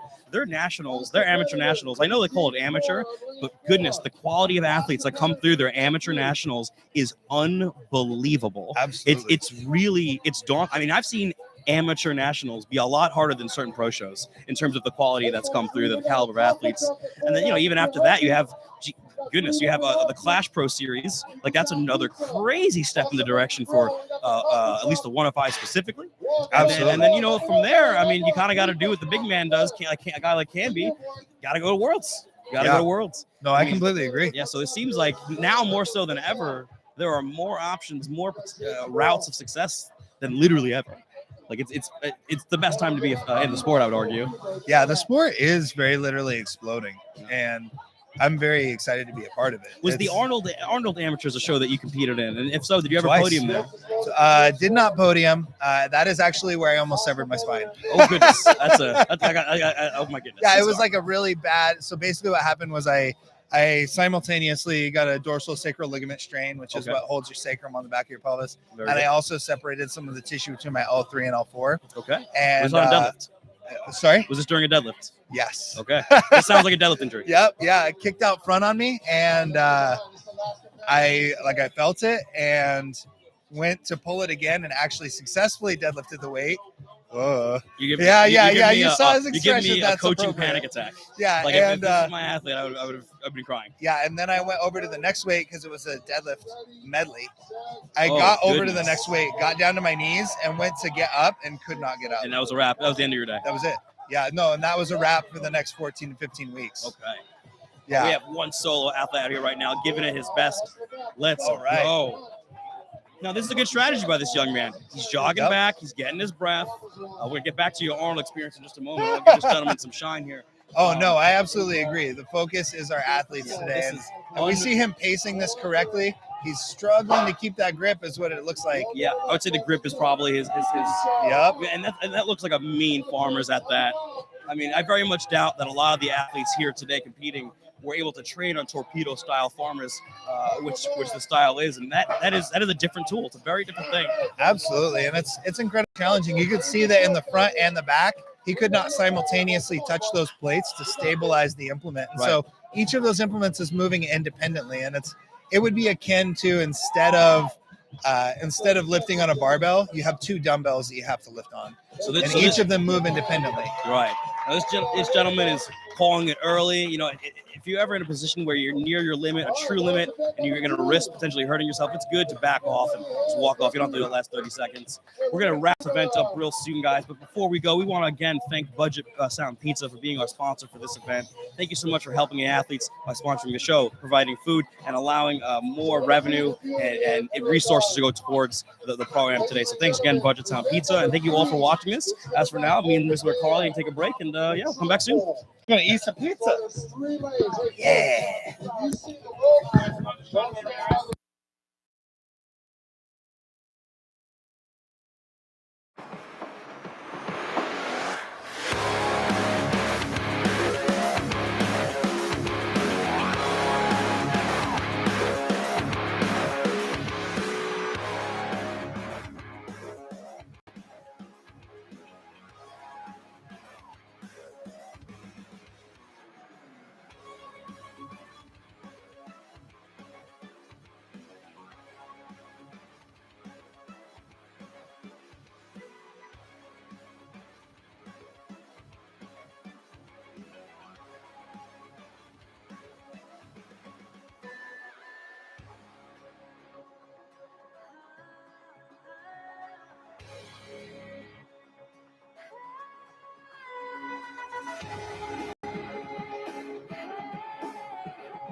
Awesome, everybody. Thank you so much for rejoining us today for the Rainier Classic over here in Pacific Northwest in Washington State. I am joined with my partner in crime, Mr. Zach McCarley. Thank you so much for joining me, sir. What's up, guys? How are you? I am well. I'm actually, after those first two events, it really kind of goes to show you the caliber of athletes at this show because these events are hard. They're really brutal.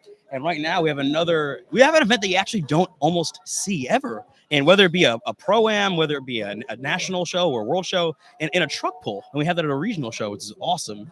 How'd you do in that event, in your career? Actually, it was quite a good truck puller, and especially if you flip it around to an arm over arm, I would say I was extremely good at arm over arm. Arm over arm was your jam? Like, was it the grip that really assisted you in that? It was grip, but also my technical prowess in it, and we could direct people to a particular video, but it's probably the single greatest performance of mine ever was on an arm over arm. So your greatest moment in your career thus far, arm over arm. What's the event? Where are we at? What's going on? It was actually World Championships in 2015. Okay. And I just absolutely smoked it. It was a flawless performance. You mogged that event. Yeah, and I'm highly critical. Okay. Performances. Yeah. Like I will find the 0.1% that was wrong. And in this one, couldn't find anything wrong. It's amazing. I was like, wow. But today we have a truck pull proper. So not an arm over arm, but a truck pull. They're strapped to the truck. Okay. These are some quite heavy trucks. And you can see that we actually have 3 trucks going. 3 trucks at the same time, which is very rare. We almost never get to have multiple truck pulls in a single show. So it's really a really awesome experience for the athletes competing against each other. That being said, Zach, what are some of the keys of success here for a truck pull event? So we can see a couple different techniques here. In the middle, we have a little bit more upright stance. On the closer side to the camera, we have a pretty horizontal stance, we could say. And Horizontal she's starting to to come. Yeah, she's starting to come up a little bit, but really you want to stay low. You want to utilize your body weight. You want to tug on that rope. And it seems that maybe there's a slight uphill because the momentum of these trucks is dying down. And so you can see right there, typically when you get a truck moving on a flat surface, it starts to build. And you see throughout the movement, people will only increase in their pacing, but it looks like we have a slight uphill. So this is going to be really important. I'm going to make a prediction. Mm-hmm. Okay. What do we got? We have to get the people that are going to win this event are going to start super strong. And the reason is the momentum of the truck. They're going to need to get over that hump. So you're saying they have to attack the beginning. Exactly. And for those of you that are interested in the technical side of this, Terry Hollins, in my opinion, pioneered this move. They're going to need to do a double pump. Interesting. You know what I'm talking about? I do know with the hips, double pump the hips. I know exactly what you're talking about. And so most people will grab the rope and they're going to hips in and pull once and then start stepping. No. On an event like this, you have to double pump or even triple pump, and you're going to pull and then re-step and pull again as if you were just beginning the movement. And you can do that a couple times and gain a tremendous amount of speed. Interesting. If it's a really light truck pull, pumping it a couple times may not be advantageous, but on a really heavy one like this, getting the momentum right at the start, generating the most amount of inertia in that truck is going to be paramount. So essentially what you're saying is, for those that might not understand, when you say things like a pump, for example, essentially what you're saying is starting with your arms in a very elongated position, legs in a loaded position similar to that, let's say midway of a leg press, locking out the knees and hips simultaneously in an aggressive manner, reloading the legs again, and then extending again, triple extending again, or pumping into the implement. So that's what you're saying essentially? Absolutely. Right. Yeah. So we're extending at the ankle and the knees and the hips in this one. And a lot of times, it would be advantageous for, and that position in particular, you'll actually see their chest come up a little bit, and it's kind of strange.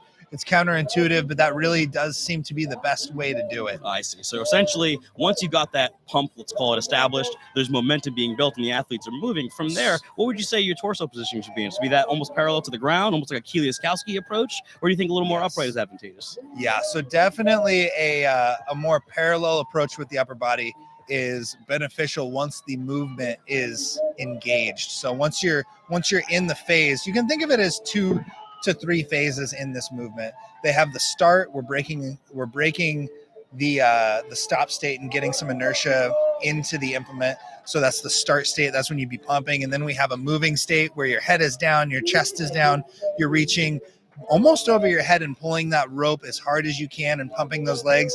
And then sometimes we get to a movement that is so fast that you're struggling to keep up with the rope. And you'll use the rope to keep yourself down in a good pulling position, but you're not really pulling the rope anymore.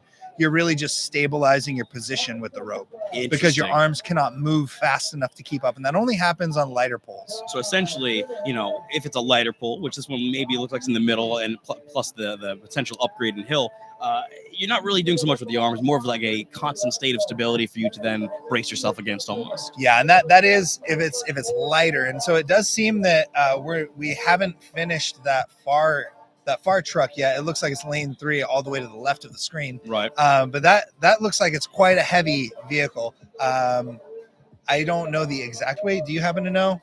I believe the heaviest vehicle is right around 18,000 pounds. 18,000. I believe it's right around there. I was going to guess about 20,000. Yeah, I think it's right around 18 to 20 area. I know it is empty. It is not full of oil or fuel, but it is a very large vehicle. Or else it might get stolen. It also, yeah, right. Otherwise, it'd be very valuable, especially in today's climate. But, also explosions, yeah, whatever. Danger. But yeah, it is a very heavy truck.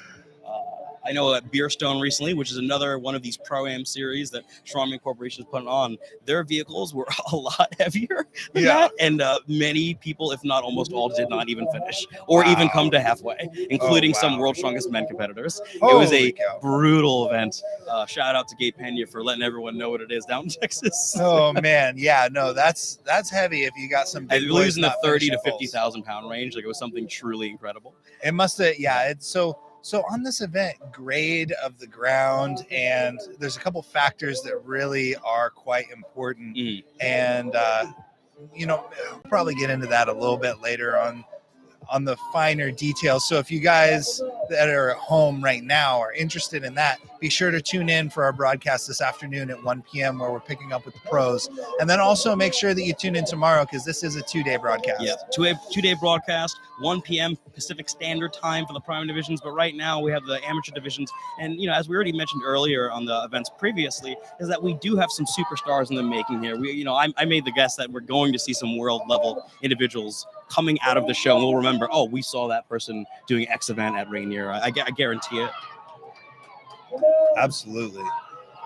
So we got somebody in lane 2 really going hard. I can't quite see who that is from here. Well, they're going for it though. They're about to finish that. All right.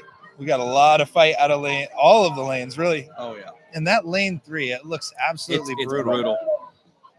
So you can see that the lane 3 competitor is giving it their all at this moment, and they're just not getting any movement from it. And so that's why I mentioned earlier, you know, they're going to have to get some inertia in the beginning of that event. And if there are pros watching this, which they should be because they're kind of getting the lay of the land for these events this afternoon, you know, you're going to want to take note that you want to get a ton of inertia because there is a slight bump right there. Right. I'm incredibly confident of that. Going in trucks hard. Don't move like that without a bump in the road. Right. You know?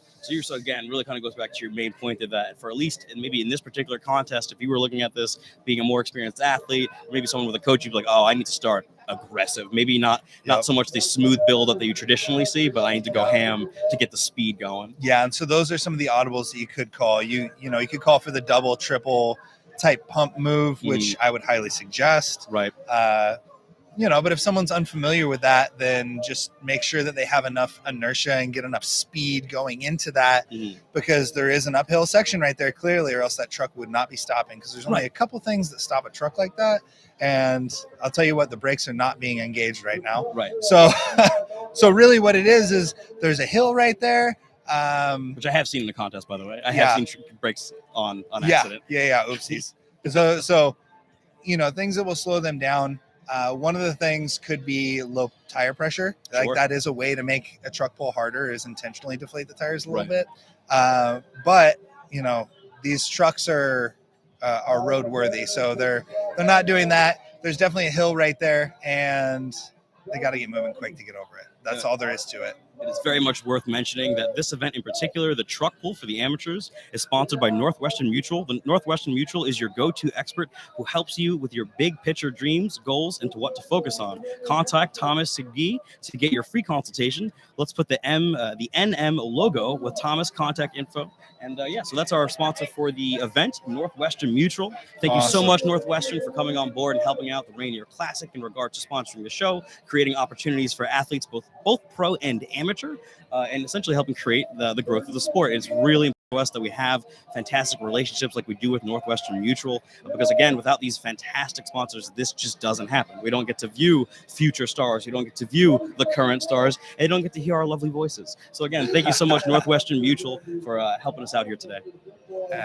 Excellent. Yes, thank you very much. And so this event is one of those events, and I do want to speak on this real quickly. Maybe at home this looks like it's a tough event, but this event is grueling when it's like this. It is basically a full body sprint the entire duration, and you are under load the entire time. This is one of the few events that after I would perform it in my career, I would need 10 or 20 minutes to lay down. Truly 20 whole minutes of recovery. And this is one that just absolutely taxes the body like nothing else. Your blood feels like it's liquid, like it's molten iron just flowing through your veins. It just becomes thick and ridiculous. And for those that, if you're a bit more on the nerdy side of things, exercise science side of things, really to get this vehicle moving, it truly is one of the few exercises or events in this case that is purely concentric power of the legs. There's no eccentric portion of this, meaning there's no loading. Essentially, it's just your quads concentrically contracting over and over, which really doesn't allow much blood flow to then be flushed out. So that lactic acid build is truly aggressive, and the blood pump to the quad specifically really just makes it near impossible to even forget walking afterwards. So it's very unique in that way. And if you're not training for that, if you're not training for concentric power, a lot of people will train for this event by getting their squat up or maybe even pin squats and things like that, but you really need to train your concentric power specifically. So it becomes a whole other litany of approaches that kind of help with an event like this. Absolutely. And this event is unique in its ability to just suck the soul directly out of the competitor. It's rude. It's rude. It's rude. Yes, I like that term. Again, this event is rude. It's very rude. So here we go again. We have another round of athletes getting after it. It looks like lane, I'm going to call it lane one for this on the right of the screen. Let's just call that lane one, is killing it right now, getting that momentum that you talked about. And look at how low that competitor is. Their head is down. They're trying to keep their chest down. Almost parallel to the floor. It's fantastic. Yep. And when you fatigue, it is so hard. Wow. Look at lane 3 as well. We have quite a bit of action. They're starting to slow down. But again, when you start to fatigue, what happens is you lose that position and you start to come up because you're trying to breathe, and you're trying to breathe into the chest, breathe into the belly. And naturally your shoulders start to come above the hips. And so that's one of the most challenging things about this is you're in that full body sprint mode. You're under constant strain. You're purely doing concentric movement, as you mentioned, and the whole while you have to ignore what your body is screaming, which is stop and breathe. Right. It's fun in that it's horrible. And it's a great event to have again again, we keep calling it's just, I guess in theory this is a local show, but really I would consider this a regional title at this point. Like it really is something to say that you won Rainier amateur or in the pro-am side. People know right away you're good. Like you're real good at this. So no question. It's amazing to have at a show like this because you don't oftentimes get this. Very rarely outside of international shows will you get a truck pull. So it's pretty rad. Excellent. Right. Yeah. So I believe that athlete that was moving very swiftly was Jessica, but I could be mistaken. I just saw her. It's either Vina or Jessica. It's one or the other. Okay. I believe it might be Vina right now, sitting in second. Interestingly enough, an individual named Tasha Wolf. Look at that. Tasha Wolf so far is in first place in the truck pull. With a fantastic time. I guess I'm assuming that means 27 seconds the way that's written here. Excellent. So that's pretty wild. That is moving. We should have one more athlete within the lightweight division. Assuming that our scorecards are correct here, that is.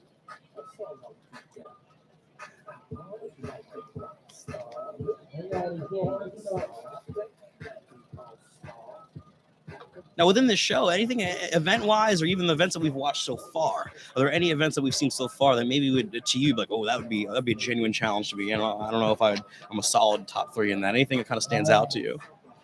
As far as performance-wise? Yeah, sure. Performance-wise or even preparation, or if you were an athlete right now competing, anything that kind of stands out to you, it's like particularly unique and challenging. I definitely think that second event, the duration of that event was that, and that for people at home, that is that yoke walk, farmer's walk medley that was a 90-second domain max distance. Look at lane 2 here doing exactly what you mentioned, going ballistic on that initial Absolutely. approach. Wow, and she's about to crush this event. She did, and she did. Flying. That was really fast from lane 2. What I'm assuming fast. is lane 2. Yeah, no, I do believe that's lane 2, Oh, and on yeah. the right we have lane 1, and then Yeah. on the left with the big truck we got lane 3. But The yeah, truck with the giant number 2 on it is lane 2. Okay. yeah, what? Gotcha. What? Gotcha. No worries. No worries. It's definitely, but getting back to your question, yeah, I definitely think that the second event from today is the one that I would be most interested to undertake as a challenge. Right. Let's see.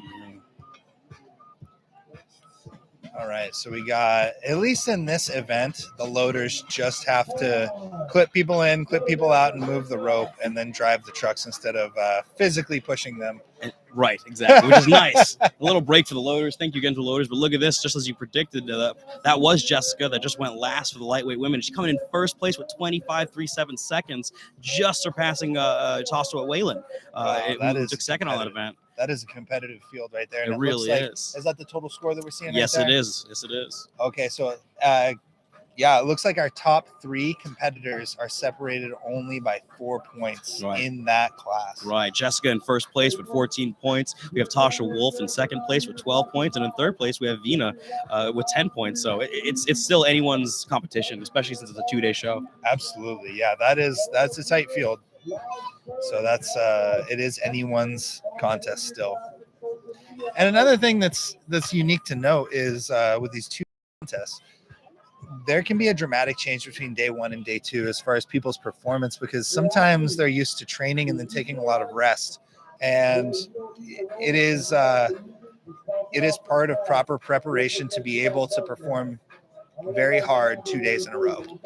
That's a very unique situation. It's very rare. I mean, outside of arguably, an amateur worlds or sometimes a national show, will you have multi-day shows? It's very rare. In this case, it's a 2-day show. For you, what was your preparation like for 2-day shows, and what would you do in between the days? Was something unique that you would do to stay active, to stay healthy, to stay just not broken? Like, what was it that you elicited? So basically, what would I suggest these athletes to do?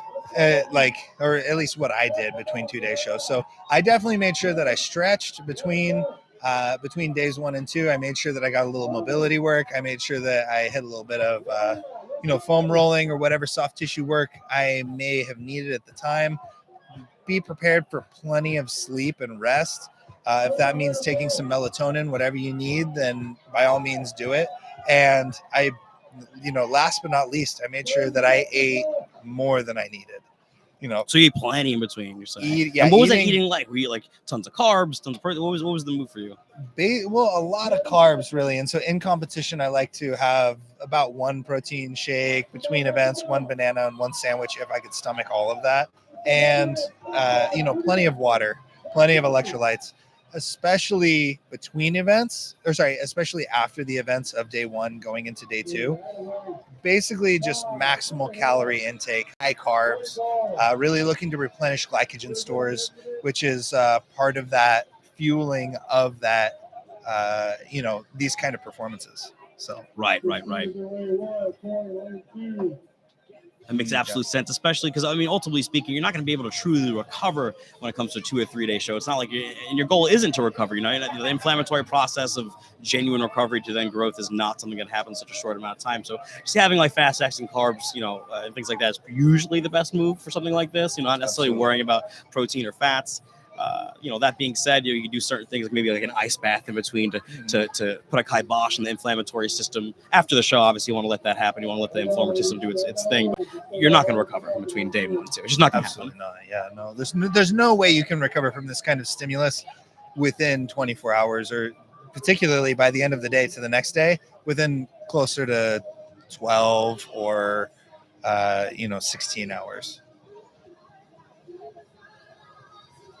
All right. So it looks like they are setting up a couple more athletes. Let's see here. Here we go. We'll get a view of the athletes here in a second. There we go. All right. Now let's see the start on that far end car. That's exactly what I was looking at. And so we didn't see the hips come in. They had a strong start, but kind of no double pump. They're moving Gaining quick some speed, though. Gaining some Yeah, genuine and so speed. Really, that's the name of the game is do we have enough speed? Do we have enough inertia to get over that hump? I really want to see somebody finish this one. I know that this truck seems to be the genuine battle today. It would be wonderful to see a finish. Yeah, and right when their feet are hitting that line is about where everybody's stopping. Oh, and it's rolling back on them. You're right. It is on a hill. It did just roll back. But lanes 1 and 2 putting in a fantastic performance as well here. Just finished in lane 2. Great work there by that athlete. Lane 3 still giving everything that gentleman has. Excellent. Lane 1 so close to finishing. Will she get it? Oh, that is a nice technique being employed by lane 3. So he did a little arm wrap. And so that is a technique that you can use when a truck pull is really heavy, is you can wrap your arm around the rope and it'll increase the friction on your lead arm, which will take some of the strain off of your grip. Right. Very clever tactic right there. And I like that we saw that, and I like that we got a chance to talk about that a little bit, because that is a slightly more advanced move. And it's only, really that technique is only to be used in some circumstances. It's not a every truck pull kind of type of thing. So awesome. All right. Fortunately for us, and knock on wood, the weather is holding up so far today. We Why'd really you say hope that? This is Pacific. Really, I knocked it's on wood. the It's okay. Pacific Northwest. What'd you just do? I knocked on wood. It's okay. I vanished it. I made that go away. He didn't mean it. I didn't mean it, weather gods. That's okay. I was joking. Yeah. So yesterday, talking about those loaders a little bit and the helpers of this contest, they set up all day yesterday in the pouring rain. Right, during the rain. So again, thank you so much to the loaders and helpers who did that. Like, I don't know if people realize the amount of effort and work and money that goes into a show like this. It is genuinely done the vast majority of time out of pure love for this sport. People aren't making millions of dollars off of this show, like it's just, or maybe potentially any dollars. Like, this is really just for the athletes and for people to enjoy the growth of it. It's really cool. I mean, and that being said, it's a beautiful day here in the Pacific Northwest. It's really nice outside. I'm so glad that the loaders were able to get that done during the horrible day that they had, just to have a great day for today for the athletes. That being said, for yourself, when you did outdoor shows, which I'm sure was quite a few, what are some things that you had to think about, some factors that you keep in mind for maybe even like a truck pull?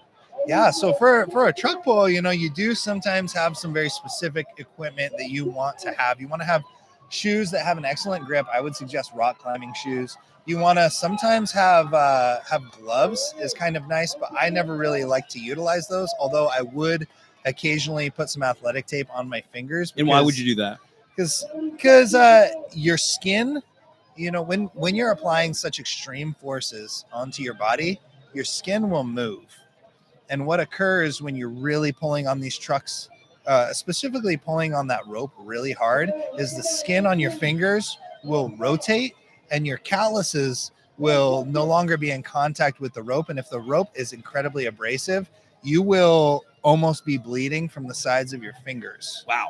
So the tape in that case would really help with an event like this. Absolutely, yeah. And so that's why some people use gloves, and also the grip of the rubber glove. But some contests don't allow that. I honestly think that the glove only provides another surface to slip.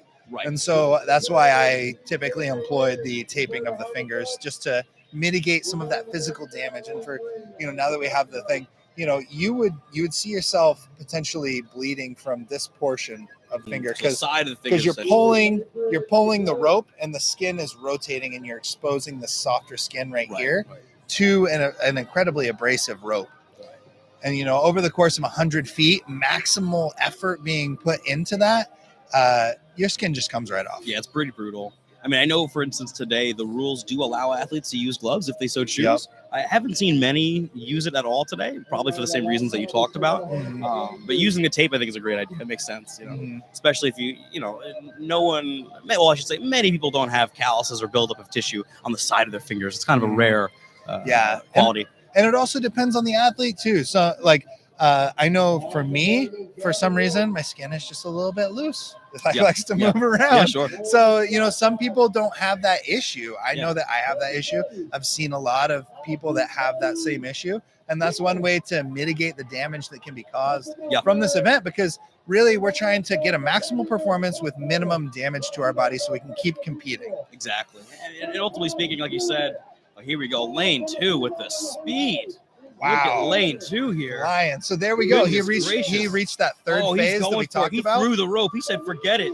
Yep. So he went through goodness. phase 1. Oh, that was Bobby phase Leslie. 2. Look at that. There you go. I mean, I'd be shocked if that man did not just take first in that event. We're going to find out, though, soon enough. He was flying. That was awesome. One of the unique things that I do want to mention about that is typically I advise people to keep a hand on the rope, because when you come off of the rope, people will almost always come up with their shoulders, and it slows the movement down, believe it or not. So you're saying it's almost very rarely is there ever a genuine reason to disregard the rope, even if you're building great speed. It looks great on camera. It looks super awesome. Right. It feels we could even Feel say like a superhero. alpha. But it's not advantageous to your score. Okay. In Which fact, is it's ultimately what we're detrimental. trying to win. Yeah, exactly. I mean, like, you know, if I'm pretty much. Yeah. It is the competition aspect that I am purely focused on almost always. Okay. But that was a fast event for Bobby regardless. I would be very surprised if anybody was ahead of him in that event. There's only one individual left within the lightweight men's class. Well, I can't wait to see that individual, Vince Calantes, I believe his name is. So we'll see how Vince does in this event. But that was fantastic. And ultimately speaking, so, you know, have you being outside, you know, there's chances for different factors. Have you ever had to do an event like this? You know, maybe it's snowing, maybe it's genuinely hot, maybe it's cold. Are there things that an athlete should think about in that sort of instance when doing an event like this? Absolutely. I mean, if it's really hot, you're going to want to stay hydrated. You're probably going to want to bring a different shirt. If you have to wear the contest shirt, you might want to wear an undershirt to soak up some of the sweat coming off of you. You find ways to mitigate, you know, some of the unforeseen challenges that are going to come your way, because it's not if there's going to be unforeseen variables or challenges, it's when and what are they going to be, and can you adapt on the fly. As you said, today is a very moderate day. It's not too hot. There's a nice breeze. It's not raining. It's almost ideal for strongman, truly. Yeah, it's kind of a perfect day thus far. It is, yeah. Let's hope for the best. So, yeah, I'm so nervous. Yeah, I know. But talking about, you know, I talked a little bit about equipment. You know, sometimes you do get rained on, and that is a concern for this weekend for these athletes. This is an outdoor contest, and we may see rain later today for the pros. We may see rain tomorrow for the amateurs or the pros, and you have to be ready for that. And so sometimes you do change your technique in accordance with that challenge.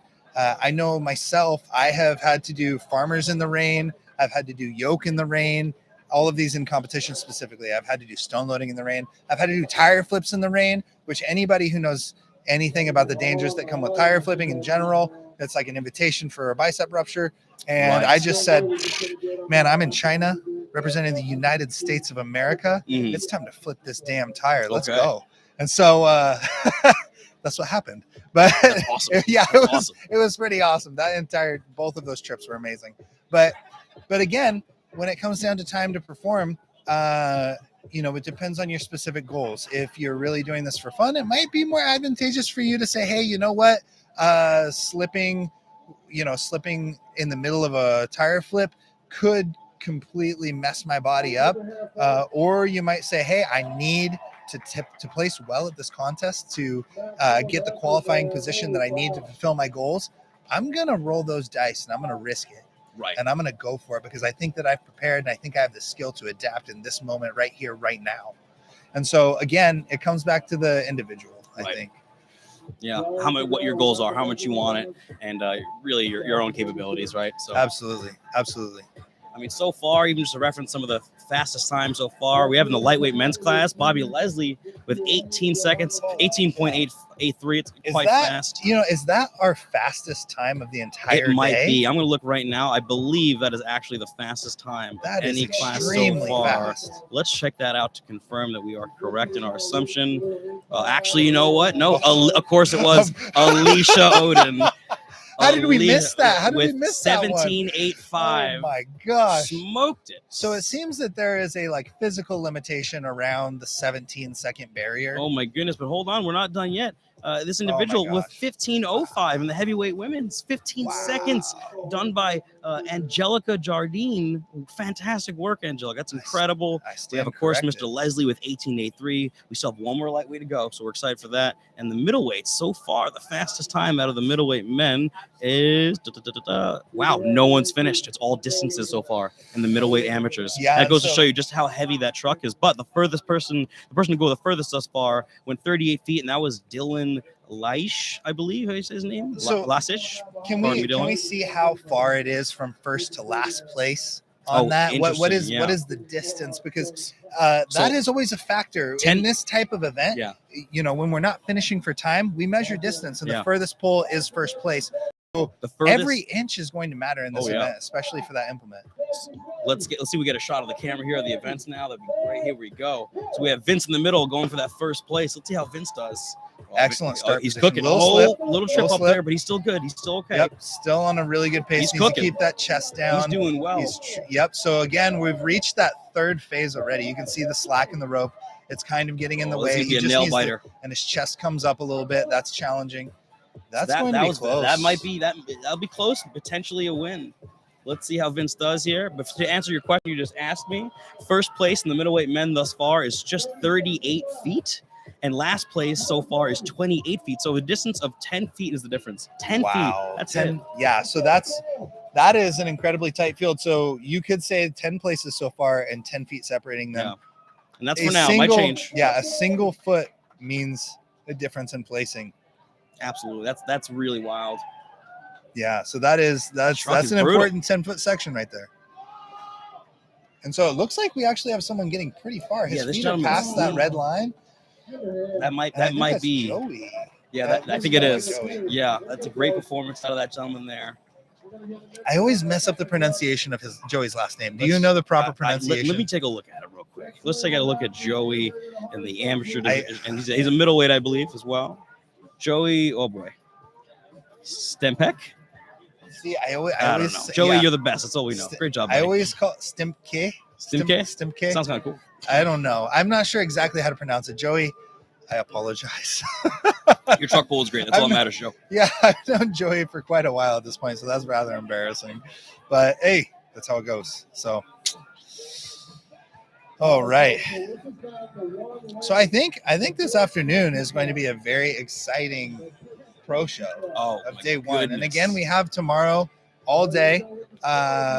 I believe that what is the times again? Is it 9 a.m. to 11 a.m. tomorrow morning for the amateurs? Yes, sir. And then 1 p.m. until I believe roughly 4 or 5. 1 p.m. until we're done. That's when. No. We're done. The show's gonna be quick. It's not gonna be long. No, it's not as many competitors in the afternoon. I don't believe. Yeah, no, it's not that many. So I think 4. Yeah, is fair. About that. I think about 4 o'clock. Ultimately speaking, the pro-am divisions will go pretty quick. These athletes are very experienced, many of whom have, podiumed internationally. Oh, let's check out the times here. Wow. Vince taking the win by a 100th of a second in the lightweight men's amateur. Good for that gentleman. Finishing out the day strong. Absolutely incredible. But yes. Right. So we have a couple more heavyweight. I believe it's heavy. Well, actually, we're running 3 lanes on this one. We ran 4 up into this point, so I'm not sure how this shifts people around. Is this the first heavyweight going right now? I don't believe so. So this right now, it might actually be the first one. Excellent.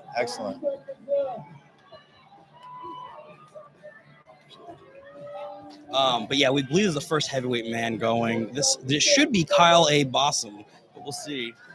Okay. Paperwork right there. All right. So again, we see him struggling with that spot. And with these heavyweights, I would expect to see a further pull. I'm really hoping that someone's actually going to finish this because I think some of these heavyweights are high enough caliber that they will be able to finish this and it won't take the whole minute.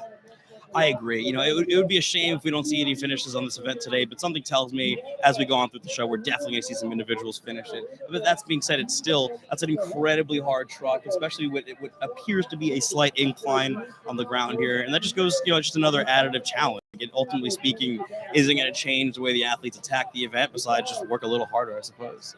Absolutely, yeah. And so it should be noted that this is one of those events where certain body types are going to have an advantage. You want to be a heavier athlete, you want to be a taller athlete, and if you're carrying a lot of upper body mass, you're going to have a better. You're just gonna have a better time. It's the truth. It's gonna be easier. You want the beefy legs for that drive, but really being able to lean forward and maintain a low position with a high body weight and a tall frame. That's going to give you. It's going to give you basically a better counterweight to begin pumping with your legs. Right. So those individuals are typically the ones that we see being a little more successful with this event. And we would expect to see a couple of those athletes coming from the heavyweight category. So I am pretty hopeful that we'll see at least one person finish. I'd be very surprised if we didn't. With that being said, you know, we never know out here. That it's strong man, strong woman at the end of the day, and it's hard. It's supposed to be, and that's kind of what we kind of really love about the sport. We have a next heat going. Let's check this out. This gentleman here. Again, it's really pertinent that we kind of shout out our fantastic sponsors today. The sponsor for this event in particular is Northwestern Mutual. Thank you so much, Northwestern Mutual, for sponsoring the show. Everyone in the Pacific Northwest, go ahead and reach out to Northwestern Mutual for any of your needs for setting goals, dreams, and focus and whatnot, and the big picture of business and whatnot. So thanks again for Northwestern Mutual.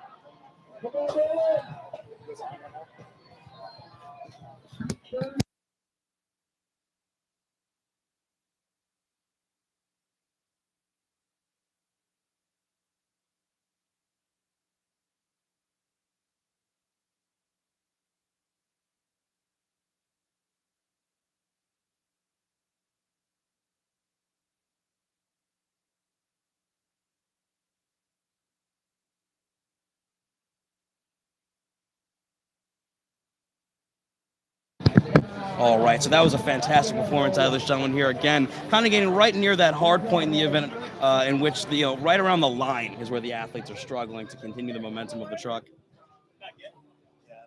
I do think that we're going to be seeing at least one or two athletes getting the entire distance. This is one of those tough ones that you just have to keep fighting in, and there is some strategy to it. There is some technical, technical performance in this event, but it is also one of those events that you just have to keep fighting. Yeah, and we were incorrect. That was actually our last middleweight amateur. We have our heavyweight starting now. We'll be able to see some finishes here. I'd imagine with that extra mass, as you mentioned, will really kind of help these athletes finish this in the final portion of that event. One of my favorite features of watching World's Strongest Man when I was growing up was watching back in the day when they had the heart monitors attached to the athletes during this event, and you really got to see just how crazy it was at certain points of the lift. Yeah, like averaging 180, 185. Yeah. Some competitors getting all the way up in the 190s. Like scary areas, and maintaining it for sometimes between 5 to 15 seconds, just staying, which is, that's very intense. It's very extremely intense, especially when we're talking about such a large athlete as well, because those athletes, we're huge big strong here. 300 in the open World's Strongest Man division is a small boy. Right. But as you know at home, that is a big boy. Yeah, 300 if you're 6 is a big foot boy. tall and 300 pounds, you're considered tiny amongst the open divisions in the world level, which is insane. Yeah, and so it's not uncommon to see 6'5", all the way up to 6'8", over 400 pounds. We have our first athlete here, I believe, is our first heavyweight competitor. This should be Kyle that I mentioned before. So let's see how Kyle does here. His footwork, you probably honestly can maybe use a little bit of some technical refinement. But that being said, he is getting the truck moving still. It is going, kind of speaks volumes for his general leg power. Yeah, and so as I mentioned before, I am a bit of a purist, and but I do have to say that footwear is very important as a selection in this particular event. What would you and recommend? It kind of looks like he has sneakers on of some kind. It doesn't look like he has rock climbing shoes. It doesn't look like he has a very firm soled shoe. And if he is wearing something that's a softer shoe, it's not going to hold up well to this kind of, event. He's going to be wasting a lot of energy. The shoe is going to probably be built for absorbing shock. And what he needs is a shoe that is built for transferring force into the ground, because really you are only as strong as what you can push off of. And what would you recommend for shoes like that for these guys? So I would, many times I have utilized Converse. One of the reasons, this is one of those gems for you people listening at home. One of the reasons I wear Converse in almost every event is because airlines will lose your shit, right? But you can find Converse anywhere. Lose your You can stuff. find, no, I don't care. I'm going to say it how it is, okay? I'm saying it how it is. Okay. Airlines lose your stuff, Yeah. okay? It's just a thing. It's happened to me before. I always carry on my equipment bag, and I will check everything else, but like you won't be able to pry that out of my hands. And even if it was pried out of my hands, I perform in Converse because they're available everywhere, anywhere. And if you happen to lose your shoes or you blow them out, you just buy another pair and you're good. But that being said, Converse are a decent one for this. Anything with a thin sole that is firm, not squishy, but rock climbing shoes are really the gold standard for this event. So classic rock climbing shoes, which most people might not assume. Obviously rock climbing shoes is for rock climbing, but that being said, they are purposely designed to allow friction, gripping, bracing against, essentially a very difficult position. So using them in this event against, what ideally is, solid concrete slabs or flooring similar to most parking lots is pretty ideal. Especially in relation to again, the purpose of those shoes is for very unsavory walls and mountains. So it makes sense to use that shoe. Absolutely. And I would say that there is a small caveat in there. If you are working on an asphalt surface and there is a little bit of debris on it, it's not perfectly clean, it may be advantageous to go more with a hiking shoe that has some grooves in it. Right. Because a rock climbing shoe is very flat on the bottom, and sand or small pieces of gravel will act like ball bearings, and you will be helpless. It's a very good comparison, Paul, to a barbelling, because it is ultimately it is a very flat, potentially even smooth surface. So any sort of sediment getting in between you and the floor would really deter success. So it makes absolute sense. Yeah. All right. So we just saw a minor mistake right there. The athlete was moving forward, and then they completely let off their force, and the wheels actually, the implement took a couple inches, maybe even a foot away from him. So it started to roll backwards. That is a good situational, that's a good lesson. Be aware of your situation, be aware of the implement and what's about to happen. And he let up, and his measurement will be taken wherever the implement ends. So he actually pulled it further than what he will be scored at. So always be aware of what's going on in the event and take that into consideration while competing. Absolutely. It's a good pro tip there. Trying to save some of these pro tips for this evening, but listen, we're gonna talk about it all again, everybody. if you are coming in now, don't worry, we're talking about all the extreme details when the pro-am comes as well, simply due to the fact that there'll be less individuals, we'll have more time, and also these are individuals truly at the highest level of the sport, at least within North America, and some individuals are ranked within the top 4, top 3 of the world. So we have an amazing opportunity ahead of us.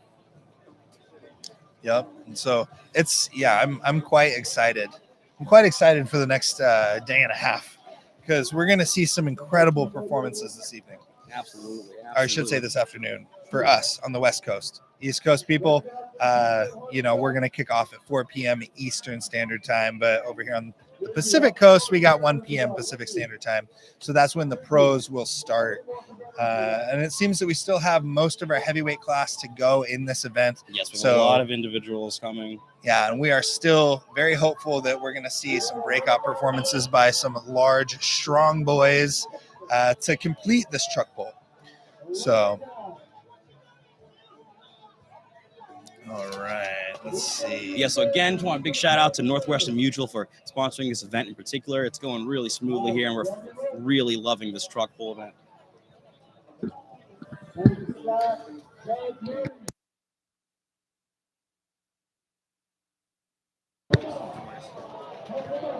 Here we go. This gentleman again. Oh, really great start here on this truck in the amateur division. This man is cooking right now.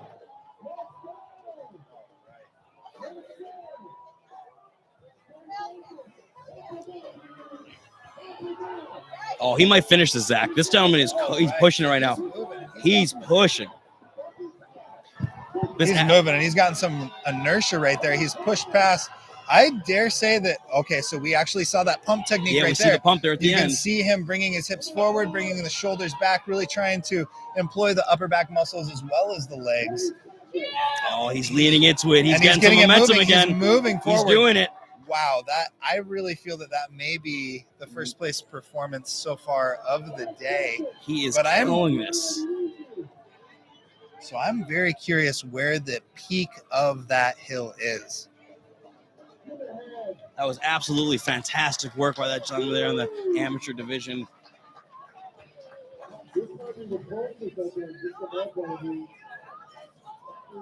That was an excellent effort right there. That was a perfect example of not giving up at all. He gave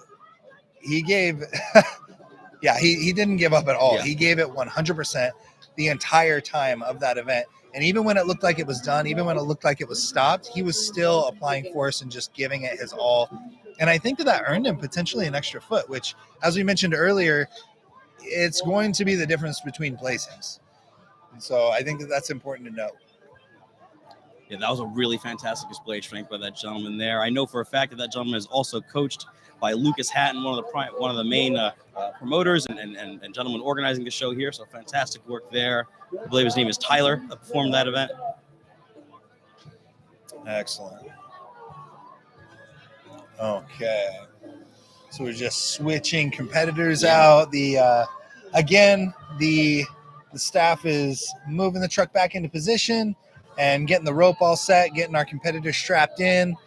And do we have a count on how many athletes are left for this?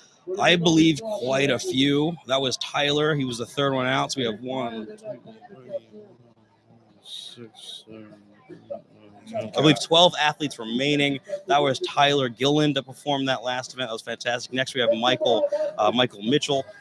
So quite a few athletes still remaining to go.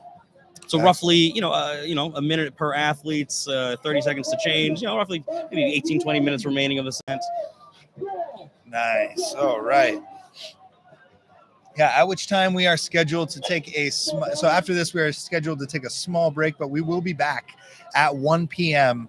to begin our pro show. So our pro-am show, I should say. Yes, pros and amateurs are allowed to compete in the pro-am divisions of this contest. There's an amateur contest that's happening right now, and then there's the pro-am. For those that don't know, a pro-am allows some of the best in the world, both with pro cards, some with pro cards, some without pro cards, to sign up and give it their all. The events are much heavier. It's the exact same events as the amateur show that we're watching now, but the weights are significantly heavier to match the quality of athlete that is participating in it. 20 seconds left, guys. Come on, buddy. Excellent. So we see a good chest position right here, but his feet are not quite far enough back, and he's not utilizing his body weight appropriately, Right. in my opinion. So you would say that maybe this gentleman could use a little bit more legs in this position here, maybe getting his more of a maybe like a squat-like position, leg press-like position. It looks like the hill has definitely stalled him, and he's quite far away. So I'm not sure how that will fare for his placing, but it likely seems to be that he didn't have a strong start, and as a result, that hill caught him lacking. Okay. Okay. Yeah, that was in fact Michael, the bench presser, as well, the local bench presser at Dungeon Strength. Hope he doesn't rip me apart. Michael's a sweet boy. As are most of the competitors. And I believe this is in fact people in the community. his first strongman show. This is Michael's first strongman show. He picked a hell of a show. Yeah, that is, as a first contest, this is a very high level show to try to enter as your first contest. So kudos to him, because that's, I think that most people that are competitive, they don't really want to dabble or dilly dally. They just want to jump in and say, sink or swim. Let's go. And just to go to show you, a lot of contests for those that are very new to the sport will feature a novice division, which is just underneath amateur even. Generally speaking, the weights are a lot lighter, a little more user friendly to introduce people into the idea of competing.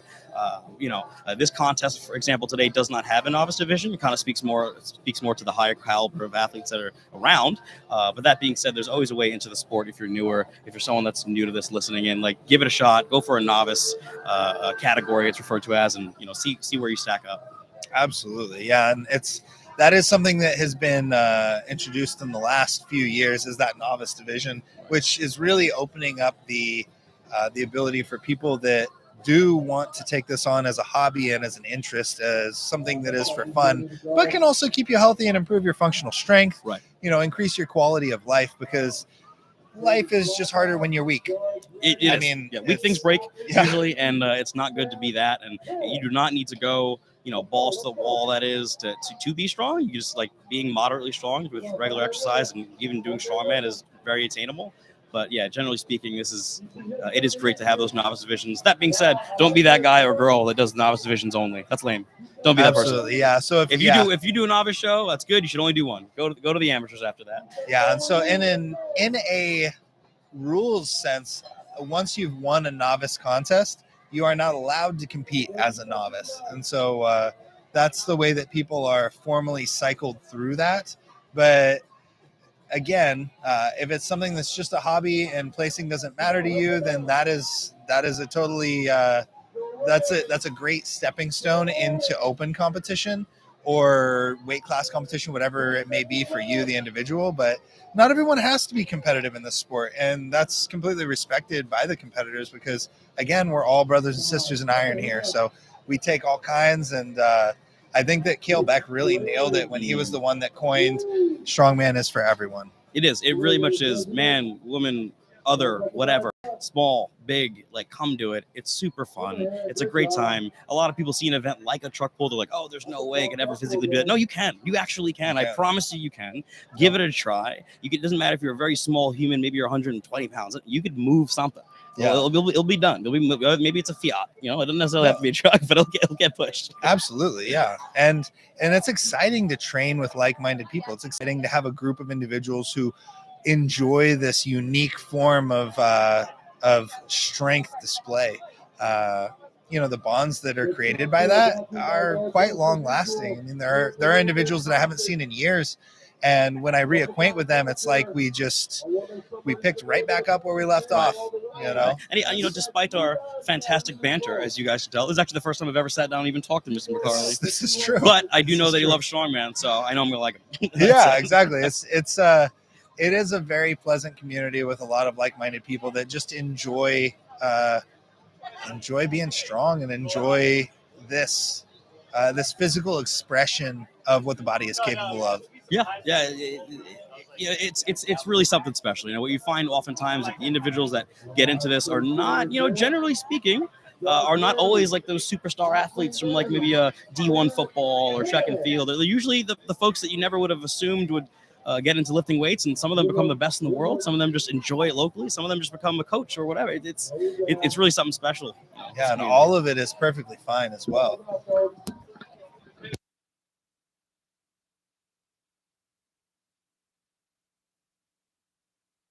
Yeah, so that being said, it is something wonderful, and I don't know about yourself, but, Zach mentioned he was a wrestler. I mentioned I wrestled too, but I know individuals that have gone to the highest levels of the sport who have never even did a sport until they were mid-20s, and the sport being strongman or strongwoman.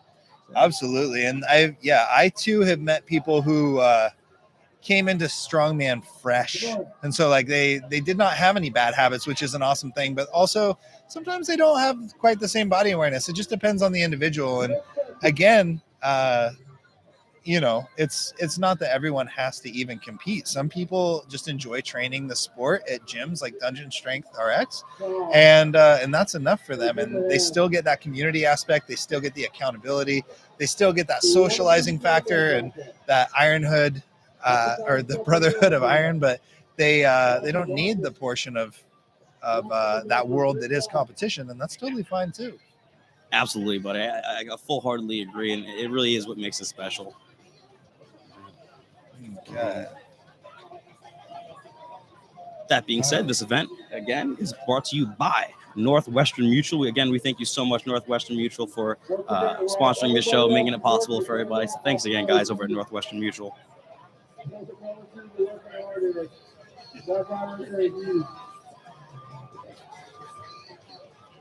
All right, so we got our truck getting back into position.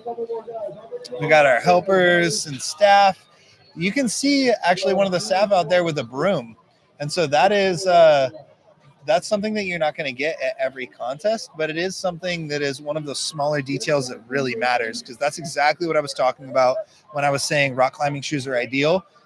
But if there's debris, you will slip. And so what they're doing with that broom is they're trying to clean off the track, you could say. They're trying to clean off the competition field to reduce that kind of slippage and reduce any kind of chance of injury under strain, because really everybody that's pulling that truck is exerting their maximal amount of force, and that force is going from their shoulders and arms through their hips, through the knees, down into the feet, and they can only apply as much force as can be placed into the ground. So if there's sand or rocks underneath their shoes, it's going to cause slipping, and that's just how it is. They're going to act like ball bearings, and reducing that risk is going to reduce the risk of injury and increase the performance of these athletes. Right. And that's what it's about. Is these athletes only have one opportunity to do the absolute best that they can, and it's the role of the staff and the promoter and the helpers to ensure that the athlete is given that opportunity.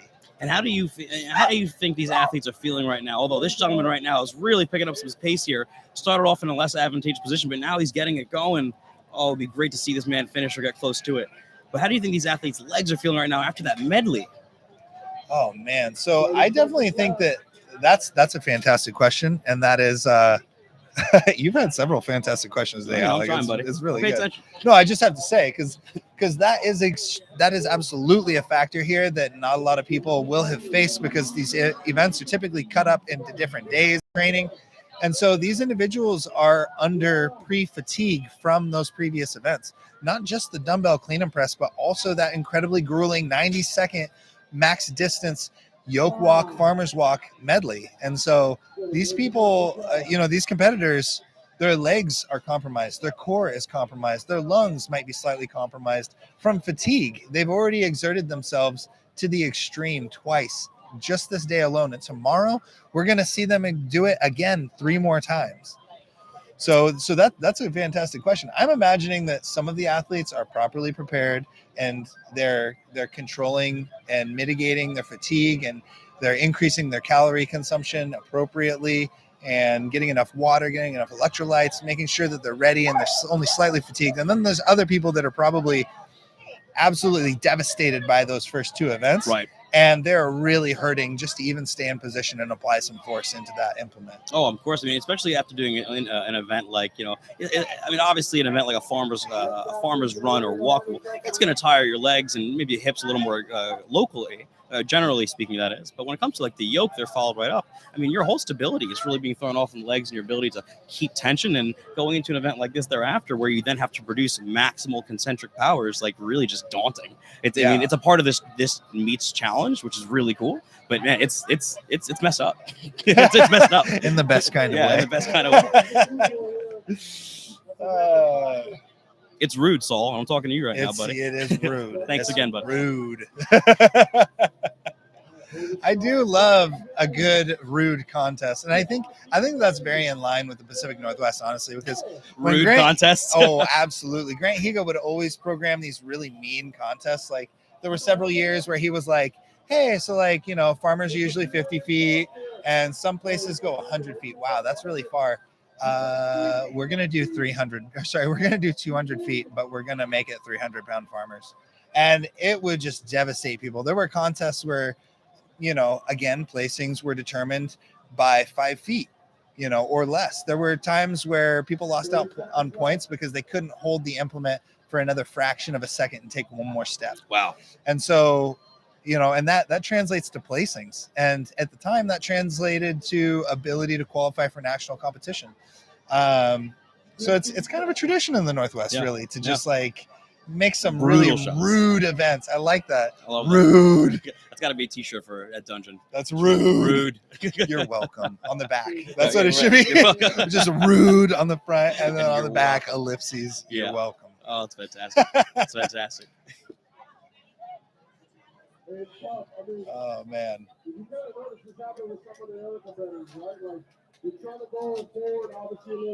But yeah, again, those contests were always put on and promoted by Grant Higa and that entire crew, and that community, really. And that is one of the, I feel like Grant is not getting the attention that he deserves right now, because he's actually emceeing this contest. But right. Grant Higa is truly like the OG. Like he is. Most of the equipment around here is from that era. Most of the equipment has history, and I don't know, when I go to Dungeon Strength RX, truthfully, I can look at a lot of even the plates and I can tell you stories about lifting in a dusty old warehouse in the early 2000s or 2010s and doing hub lifts with 45 pounds. And like Stan Efferding would come out because he was living in Tacoma for a while, and we'd do like 55-pound pinch grips and like try to do pinch grip, like hub lift farmers, and like try to do hub lift lateral farmers and just all kinds of crazy stuff. And it was just an absolute blast. Yeah, so there's a history behind all of these implements and behind this entire scene. And I think that is it's important to recognize Grant Higa for that, because he's kept it alive around here. And so he really has. Awesome. And even besides the sports of strongman, Grant Higa is perennial within powerlifting as well, consistently placing and podium at I believe it's USPL, USAPL nationals and things like that. I mean, he's very famous on Instagram and shows and event spaces or channels like that for his performances in the animal cage, where he'll squat like 500 pounds for sets of 20. Yeah. Oh, we have an individual here who might actually finish. We have someone. Oh my goodness, he's so close. His positioning is Come great. on, buddy. We have a foot slip. His positioning is amazing, though. He just needs to keep that chest down, keep the arms on the rope, and pull. There's he could do technique. it. He could do it. There's the pump. There's the pump that he was talking about. And now he's stepping again. He might finish this. There Great we go. call. He's trying to engage another pump. He really needs to get that one more. Adjust the arms. And that is the distance. Amazing. That is the full distance. That is a winner of the day. Fantastic. First person to finish that vehicle. Fantastic work by that gentleman there in lane number 3. Open class athlete on the amateur side. Yes. That is amazing. Just a single arm raise, and you know that he is walking away with the first place currently. So we still have some competitors to go, but we will see how the rest of them fare. That is quite the feat that you just witnessed. And it's understandable that his celebration was just one hand up of pure I guarantee you that man is over the moon thrilled, but he is exhausted. Yeah, absolutely. Just wants to lay down in the shade and get, maybe get some ice water dumped on his head. Yeah, and he might just do that. He really might just do that. Yeah, and considering it's the last event of the day for him, I would highly suggest that he do that. Yes, please, sir, do that. Yeah, but going back to Grant Higa real quick, you can follow him on any social media, typically by GK Higa. So that's G, the letter, K, the letter, Higa, Higa. Right. Or you can just Google Grant Higa, and he'll probably be one of the first hits of Grant Higa Strongman. Yeah. Anyway, I was gonna say, he really pushed the sport up here, and we are super appreciative of him. Absolutely. Hey. So we have a few moments before our next athlete comes on out here. Event running pretty smoothly out here. I'd say, normally speaking, the truck pool can be a bit of a precarious event to have in shows, but overall, I'd say the smoothness of the event is fantastic. Yeah, absolutely agreed. And it's so some of you at home, again, this is going to be another high level thing. So some of you at home may be wondering, well, why are they just running one? Why don't they just get two of these trucks? I was just about to get into them. So glad you said this. And the truth is, you can get replica trucks, but you cannot get replica runways. Right. And so in contest, the grade being a fraction of a degree different can make a huge impact. We are not, we're not looking at an uphill slope that is extremely recognizable here. We're looking at a fraction of a degree on this asphalt, and it's making a difference like this. You can see that it's halting up that truck.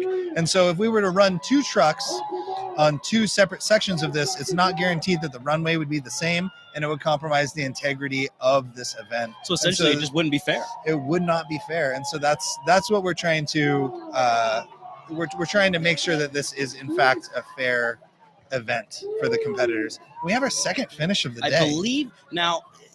I want to see what the judges rule in that situation, because it looked very close, but I think we can make the assumption that he might have finished based on the reaction of the judges at the very end there. Yeah, I saw the judge's hand go up, which was to indicate the stopping of the time, but I thought I also heard a time call. So we'll see. We'll see on the score sheet in a minute or two here. But either way, that was at least the second furthest. Yeah, that minimum we've seen. second place for that gentleman, minimum, which is fantastic considering the difficulty of that truck, and more importantly, the difficulty of the grade potential that you already mentioned. Yeah, ultimately speaking, it's really nice that they made sure that the athletes all use the same vehicle for the sake of fairness on this event, because there are times where, some people want to rush a show. You might just kind of have people get on multiples and you really mess with like the true, actually integrity is the perfect word, the integrity of the actual event. Yeah, and so it's not even always the truck or the rope or the judge. Sometimes it is literally just the asphalt. There's a slightly different grade. There's a small bump in the middle of one of the tracks. You could think of it like one competitor having to run a farmer's over a speed bump. That wouldn't be fair if there was a big, speed bump in the middle of their run and they had to avoid that and the other competitor had a perfectly smooth ground. Well, it's the similar thing. It's just, it's not as important in something like a farmer's or a yoke. Whereas a truck pull, it's extremely important. And so, again, for those of you at home wondering, well, why are we just running one? That is the exact reason, because it needs to be the same for every single athlete to keep the integrity of this event intact. Exactly. And this individual here, great start by this gentleman.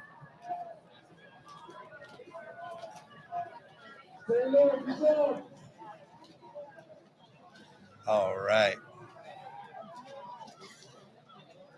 30 seconds left. Okay, so it looks like we're getting pretty close to that orange line. It's just in front of his hands right now, and it looks like we've definitely slowed down a bit, and we're starting to struggle on this pole, which is extremely understandable. This is a heavy truck that we're pulling uphill, and we're starting to get that uphill grade, and he's trying to pump it, but we've already lost a lot of our inertia, and we know that it only gets harder from here. So really his biggest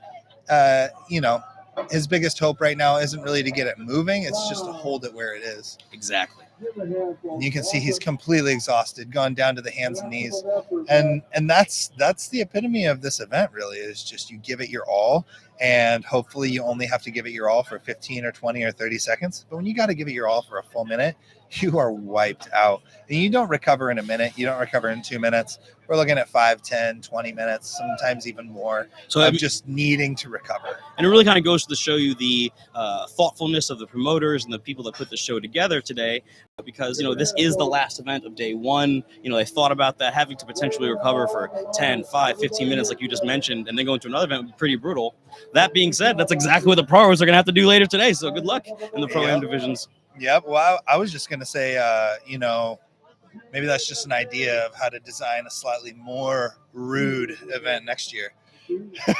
Yeah. It is a real challenge, and it is something that the Pro-Am is going to have to face later today, because they're actually starting on the truck pole, and then they're going to have to go to the dumbbell. So they're going to smoke their legs and then go to an overhead event. And I think that, do you think that that's going to impact their performance on the dumbbell? Only 100%. Only 100% will it affect their performance. I agree with you. I think that I agree with you. At least 99%. Yeah, I absolutely agree. So this event is going to definitely fry their legs. They're probably not going to have quite as much time to recover. But we'll see. We'll see how long that runs. And it's going to play a factor in the rest of the events for the day, because it is such a fatiguing event. And it does seem that the sun's starting to come out. The asphalt might be getting a little hotter. And those athletes, they've had more time to prepare and take in calories for the day, take in food, take in water, get fully hydrated. But it comes out of you a lot more swiftly when the sun is bearing down on you and you're working hard on asphalt like this. You can lose a ton of water and drain a bunch of your energy extremely swiftly. So for these amateurs now, after today, after expelling all that energy and sweat and water that you just mentioned, it's probably really pertinent to go home today after this. Probably, I would say, immediately leave the event, go home, and rest up, replenish those energy stores, replenish those minerals, the salts, the waters, eat some food, maybe take an ice bath like we talked about earlier today. For those... Oh, sorry. I was going to say, especially considering we had another day. Absolutely. And I think that for those who are concerned with peak performance, yes, that is the correct answer. I think that, again, it all depends on what you want to do. If you're someone who's more of a in the sport for the community and the social aspect, it may be more your style to stick around and eat what you can, drink what you can, enjoy the atmosphere, because this does only come around. This particular contest only comes around once a year, Right. and you want to see your friends and those people that you really look up to in that Pro-Am division doing their best and competing, and you want to cheer them on. Part of that community aspect. So It's a very good point. It really Stick depends. around, hang out, watch It's the pros. So tough. Yeah. It is so tough, Yeah. because I've been in that situation too, except It's a in the other. balancing act. I've been in the other way, and I saw some of the pros coming in this morning at 9 a.m. Yeah. They don't even compete until 1 Yeah. p.m. And so they are coming in 4 hours early for what? It's not to grab a spot and warm up. It's to hang out in the community. It's to be a part of it. It's to help where they can with some of them. And it's just to cheer their fellow competitors on. Maybe even they have a couple athletes that are competing in the morning. Could be It coaching. just depends. Yeah. Yeah. And also sometimes in times prior to this, when there wasn't a stream available, it's to check out the layout of the event. It's to check out the implements. It's to check out the conditions. It's to See if say, the kinks have been worked out. yeah, maybe. it's to say, hey, oh, there's a hill on that truck pull, and I have to go first Right. in the event that is very first in the contest. So now I have that piece of advice. I have that piece of knowledge saying I know how to handle that event. So that's another component of it. Okay, and it's a really good point. And and something to even mention, it's very much worth mentioning. We're talking about these Pro-Am athletes. Again, a lot of them are genuinely professional strongmen and women. And something not to gloss over, regardless of the level of the sport that you're in, it is still really important to have fun. And I think some of these pros are even here just to kind of have fun today. Some of them might not be gunning for podium at all. I mean, sure, they want to do the best of their ability. Everyone wants to do well at the end of the day. But, not to say that just having fun is just for amateurs. Like, a lot of these pros are just trying to have fun too. Absolutely. Yeah. And so that is again, a great point.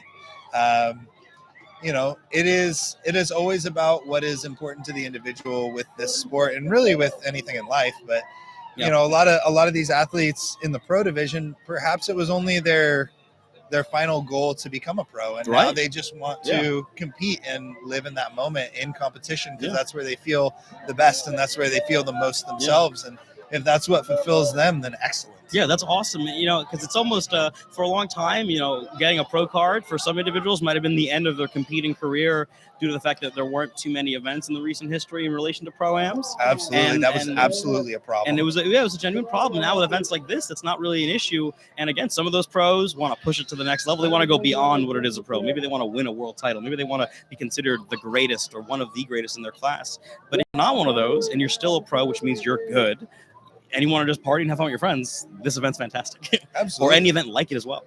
Yeah, and I do think the promoters, Saul and that entire crew from Dungeon Strength RX, they do a fantastic job of bringing people together and creating that kind of community.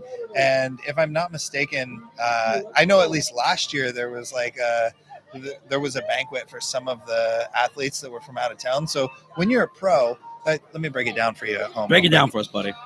When you're a pro and you're traveling to compete, because there's not a ton of local contests for you to do, you do have to fly, you have to travel. You're usually in your hotel a lot. You're usually somewhat isolated, and a lot of the pros, but a lot of the amateurs and like the staff, you might not necessarily know. And so something that was put on last year that I really enjoyed was the promoters, Saul and that entire crew, they made sure that the pros had a banquet for the evening to go to and to socialize, specifically for socializing. And I think that was really awesome. It was an amazing idea. And for any promoters out there that are listening, that's how you get athletes to really want to do your contest, because that kind of experience is something that is going to last in their minds for a long time. Competing is important, but so is just being happy in general and having experiences that are memorable, because everything has a season. Exactly. And competitive strongman is no different. So that's been Philosophy with Zach McCarley. Tune in next time for my views on nihilism versus very blah, good. blah, blah. Very good. Fun fact about nihilism, most of it was written by his wife as he was deceased. But anyway, getting back to the show, we get in on that if you'd like as well. Nihilism, Nietzsche, all those wonderful individuals. Nietzsche is interesting. That's what I was referring to, pardon me. I was referring to Nietzsche's wife actually wrote the majority of his works, and most people don't know that. I did not know that. Yeah, a lot of his works were written by his wife. Wow. Yeah. Shout out to female strength everywhere in all shapes and forms. Yeah, exactly. No, I had no idea. That's I'm gonna have to revisit. I wonder how that was influencing. I wonder how that was influencing her mind state. I mean, I'd imagine they both were on the same page as a unit, which is pretty unique. Just like a lot of these individuals. A lot of these individuals here with their partners training, competing. That's really the great part about strongman and doing events like this. A lot of people come out with their spouses, their girlfriends, their boyfriends, significant others, best friends, whatever, whole teams, and just have a great time, especially with an event like this. It's a beautiful day. The sun's out. You know, we can have some beers if you're not competing, and have a really good time with your friends and just enjoy this. Yeah, we'll see what kind of sponsors we can rally up next year, be it White Claw versus Truly.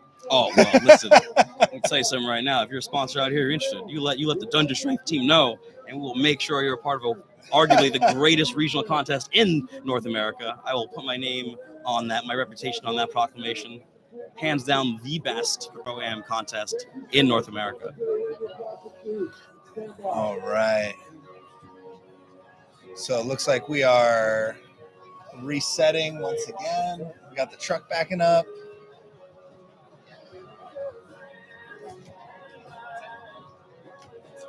All right, guys. That's it? All right, guys. Thank you so much for watching this truck pull. That is the end of this event now. We're going to have a little bit of a break. However, we're probably going to be back in about 10-ish minutes to potentially watch a world record dumbbell attempt. And I'm going to let Mr. McCarley talk about that. But in the meantime, everybody, thank you so much for watching. Have a great day. All right. Take care, guys.